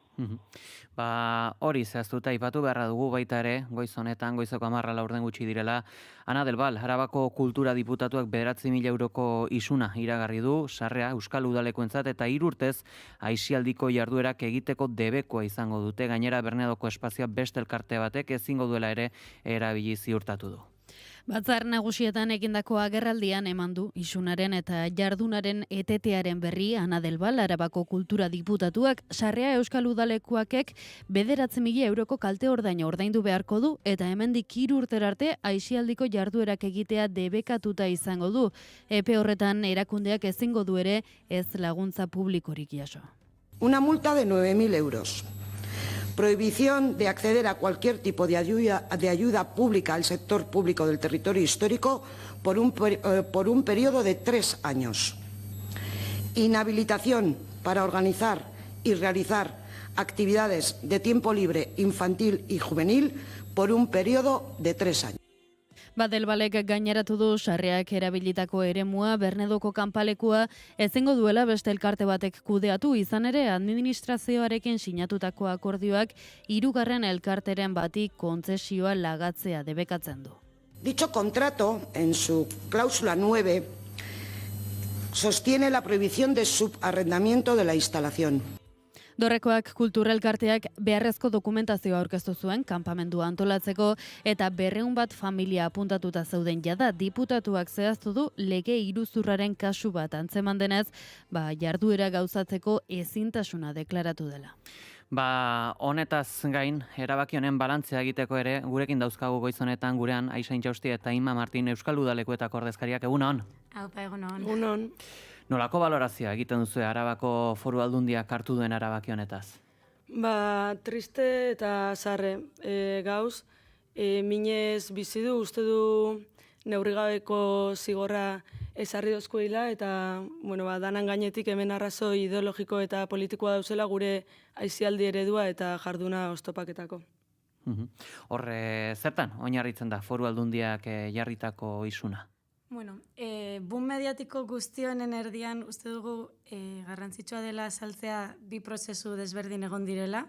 Alde batetik, udazkenean zabaldu zen dutxen arirako hogei salaketa famatu haiek prozesu judizial bat irekit zuten, guk medioen bidez jakin genuen eta informazio eskaera bat jaso genuen eta epaitegiarekin saiatu gara behin eta berriro harremanetan jartzen jakiteko pixka salaketa hoien berri eta ea ikertuak garen, parte izan nahi genuela, testifikatu behar genuen edo zerbait, eta gaur-gaurkoz adierazi nahiko genuke ez daukagula informaziorik, epaitegiak adierazi diguten bakarra da gu ez garela prozesuan parte ikertu bezala, eta salaketa horien artean daudela Vox, Abogados Cristianos, Azteoir, eta Gipuzkoko Foru Diputazioa besteak beste, eta beste hainbat kolektibo ere badaudela, beraz, hogei salaketa horiek ziren hogei familia. Eta hori argi utzi nahi genuke alde batetik, ez dakigu martxan dagoen edo ez prozesu hori gaur-gaurkoz. Orduan, bide horretatik udalekoa iztea erraza zen, kautelazko neurriekin, aurrera joango balitz, baina bide administratibora jo dute. Honek zer esan nahi du, akats administratibo bat hartu dutela, jakinarazpenik egin ez izana, sarrea zigortzeko. Hau, 2022ko gazteriaren legean oinarritu dira, baina lege horrek garapen bat eskatzen zuen, eta lege garapen hori egin gabe dago, eta 85ko dekretua erabili dute zigor hau aplikatzeko. Hau da, uste dugu guztiz politikoa izan dela erabaki hau, eta ez administratiboa, 50 urtetan ez dugu jakinarazi, eta ez da kasualitatea orain jaso izana. Eta gainera, zuk esan duzun bezala, bigarren elkarte batek ezin izatea antolatu ja iruditzen zaigu lege oinarri gabeko aitzakia bat. Beraz, ondorioztatuko zenukete afuera batek, sortu den zala aparta horrek baldintzatu duela guztiz bestea? Bai, uste dugu ezin direla bereizi, eta bata ez balitz existituko bestea ere, sekula ez dugu jakinarazi, diputazioak ondo zekien udalekoak egiten genituela, eta gainera jarri diguten isuna, sekula ez dute, isuni jarri ez komunikatzearen, eta badakigu hainbat elkartek ez dutela komunikatu, gu bezala, eta jarri duten lehenengo aldian, maksimoa ez jarri dute. Orduan, uste dugu ez dela kasualitatea eta ezin direla bereizi bi kontuak. Orain errekurtsorik edo aurkeztuko duzu edo badago margenen bat, hor? Bai, errekurtsak aurkeztuko ditugu, bai, dorrekoari emandako ezezkoari, gora jotzeko errekurtsa daukagu, eta gero epaitegietara jotzeko aukera, sarreari ezarritako zigorra ja irmoa da, ekainak 4an egin zen irmoa, eta medioetan lehenago filtratu zen, hori ere hor utzi nahiko genuke, sinatu aurretik filtratu zela, eta horri kontentzioso administratiboan jarriko diogu elegitea, eta guk daukagun baliabide guztiak erabiliko ditugu, hala ere, uda gainean daukagula kontuan hartuta, administrazioak epekin jokatu du, eta badakigu uda honetan ezingo dugula udaldi ohiko bat egin. Horrein justu deialdiare egina zegoen, udalekuak burutu alizateko, orain erabaki hauen ondorioz zer gertatzen da? Familiakin etengabeko harremanean gabitz, jarraiketan du aukerak pentsakin eta alternatibak diseinaiken 200 ume horreik aurtengo udaldixan aukera barik ez geldiketako, eta beraz, gaur eta bixar artean familixari komunikauko xate, zeintzu dian, guk eskaini aldun baliabide horreik edo diseinau duen aukera horreik. Horre, berreun familiak horre izan eman izanak ere, berreun familia, berreun pertsona apuntatu izanak hor udalekuetan, hori ere bada, seinale bat babesaren nahi, ez da? Bai, alde hortatik oso pozik gauz, familian erantzuna sekulakoa izan da, unkituta gelditu gara gube bai, sekulako injarra emundozkue, babesmezuak, euran esku eusen baliabideak jarri dozkue mai gainean, eta euran erantzuna paregabia izan da. Orduan hemendik eskerrak bialketia guregan konfiantza jarri dagoen familia da nahiri. Aldiz, aferaren dimentsio oso handi izan da, sare sozialetako mezu ezberdinak, edabidetan, ezakit hori ere nola bizi izan duzu? Bai, eta batez ere ritmoak, guk militantziaz lan egiten dugu, proiektu autogestionatu bat da, ez gara ontaz bizi, eta geure lanak ditugu aparte, orduan, eta aparte gara ehundaka kide. Erritmoak ez dira berberak eta komunikabideek jokatzen duten erritmoetan guk ezin dugu erantzun.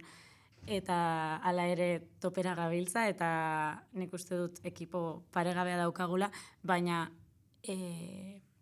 hartu duen boom mediatikoa eta kontuan hartuta gainera adingabez gabiltzala, gu orain arte komunikatu gara apur bat, baina ez ditugu gauza askorik esan, alde batetik aldaketen berri ez genuelako eta ez genuen hain kontu delikatu bat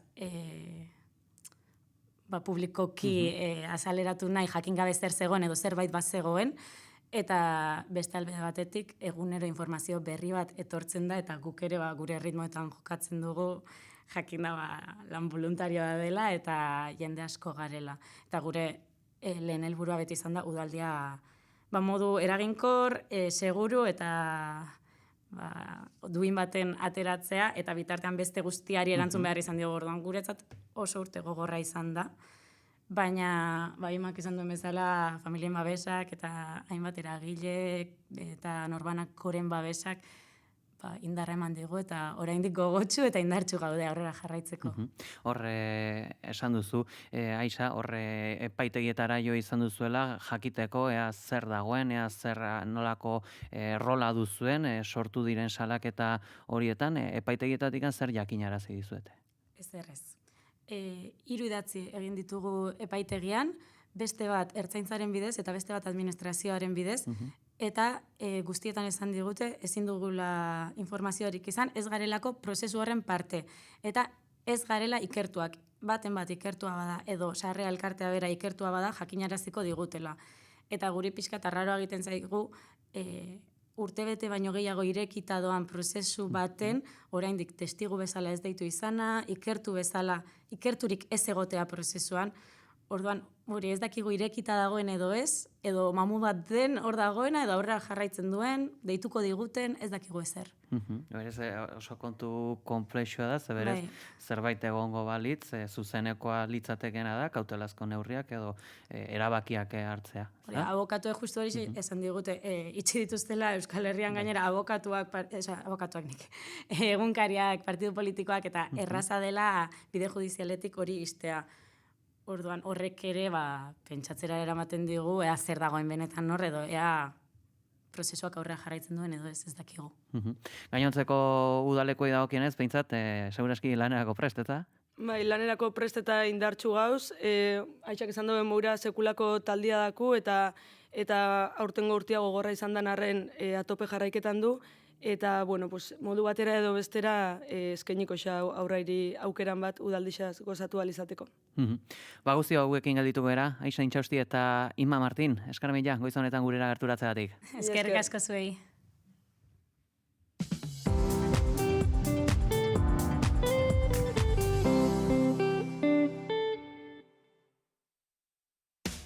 Piztu irratia, entzun naiz irratia.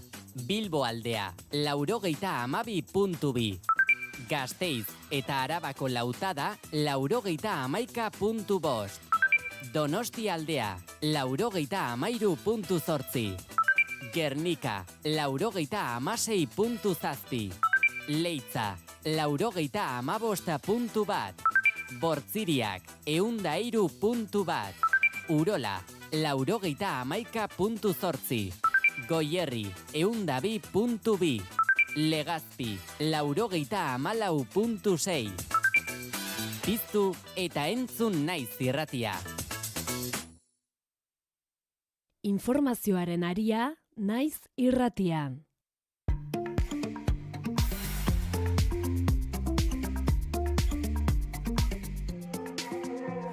Garestia da musu bat orain, gorde bagenitu doan zirenen, orain maite zait. 3 minutu besterik ez goizeko 10 izan daitezen eta aipamen txiki baterako tartea badugu, Patxi eta Begoña, ongi azaldu bai digute, ezarritako isuna edo neurri edo erabaki administratiboak lotura duela udalekuak ez komunikatzearekin eta gero epaitegiei kontsulta egin dietela, ea zer nolako lotura ote dagoen argitzearz eta hiru bide ezberdinetatik, esan diete ez direla ikertuak, ez dagoela loturarik, beraz ez dakit, hemen agian auziaren muina izan daitekena da, horre hasierako salaketa baten bueltan sortu zen ausporrek gainontzeko ere janduela, zer diozue? Patxi edo Begoña, norrek hitz egin nahi du? Nik uste dut isun hori eztabaidatua izaten baldin bada epaitegietan eta ladirudi egingo dutela, oso zaila dela mantentzea. Iduritzen zait asko duela propagandatik, asunto honek guztiak bezala. Orain galdetzen baldin badigute, egia alda periodikoetan agertu zena, edo zenbatetaraino da egia, edo eskutuan gorde aldute, edo gordetzen segitzen gauza galdera guzti horiek hainbeste denbora pasatuta ondoren. Ezin erantzun izatea, larri samarra da. Ez dut uste isun horrek iraungo duenik. Baina, zalantzarik gabe, aurtengoan, gertatzen den bezala hori gertatuko da. Ezin izango direla udaleku horiek egin. Hori esan da ondoren, udalekuek garrantzia handia izan dute eta izango dute hemendik aurrera ere, euskara nolabait esateko sustatzeko eta euskara aurren mailan bultzatzeko eta hori guztia garrantzitsuak dira eta aintzat hartu beharrekoak. Begoña, segundutxo batzu dauzkagu zuretzat. Bai, ez dute ze hauzia ezagutzen, baina bai bat nator Patxirekin, euskarazko udalekoak ezinbestekoa izan dira eta izango dira, baina horrek ez du esan nahi edozein udalekuen defentsa egotea. Hori ni ez dakitxe uste dut oso sakonki eztabaidatzeko dala, eta konkretuki honetan, feminismoa eta transfobia, trans, horiek, nahazten direnean, zalantza handia sortzen zaizkit, ez dugu denborarik, baina oso debate interesgarria iruditzen zait, feminismoren ikuspuntutik begiratuta. Nire burua feministotzat jotzen dut, eta hori izan da nire praktika historikoki, da zalantza handia ditut, gauzak nahazten direnean, kontuz, ez dakitegia dan edo, barrutik ez dut ezagutzen, baina gauzak nahazten direnean, ikuste mina handia egiten diotela, bat euskarari, propagandak eta zea horren kontra, eta noski horrekin ez nator bat, baina baita ere feminismo hori berdintasuna eta azken baten feminismoa da emakumezkoen eskubidean defentsan dagoen filosofia politika bat. Da gero, azkenengo urte hauetan, ikusten dugu oso diskurtsok arriskutsuak. Ez dut esaten, hau kasu hau konkretuki dadi. Baina kontuz, gauza oso sakonki trata behar da, eta hemen jokoan dagoena da populazioaren erdien eskubideen defentsa. Eta esango nuke populazio osoarena, ez da? Ze gizarte igualitaria baten, bai gizonezkoak ere hobeto biziko ziren. Hori da feminismoa, ez beste gauza asko. Hementxe utziko dugu analisi maila, jada goizeko 10:02 direla. Patxi Zabaleta eta Begoña Arrasti, mila esker goiz honetan gurean izategatik. Bai, Gardin, ongi izan. Bai, Patxi, aio, bai, agur.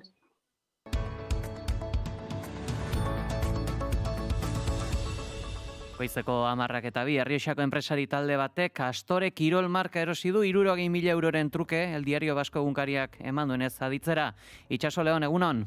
Egunon pegi, egunon entzulei ere, Oxium sozietatearen bidez itxitako eragiketak Arrasateko enpresa historikoaren logotipoa eta web domeinua barne hartzen ditu, eta Ternua Grupen konkurtso prozesua amaitzeko azken urratsa da. Orain urtebete sartu zen kaudimen gabezian 16 milioi euroko zorra pilatu ondoren. Mikel Torres Lakuako sailburu eta lehendakari ordeak positibotzat jo du eragiketa hori, markari eta enpleguaren 160 inguruari eustea dakarrelako. Konkurtsoko administratzaileak 150.000 eurotan balore baloratu zuen Astore, baina azkenean 60.000 euroan gehi beza saldu da. Salerosketa martxoaren 25ean formalizatu zen Bilbon, Oxiumi lotutako Más por Menos enpresak 45.000 jantziz osatutako markaren estoka erosi ondoren eskuratu da. Eragiketa honekin, Ternua Group osatzen zuten 4 marken likidazioa behin betiko itxi da Ternua, Loreak Mendian eta Lorpen enpresen salmenten ondoren.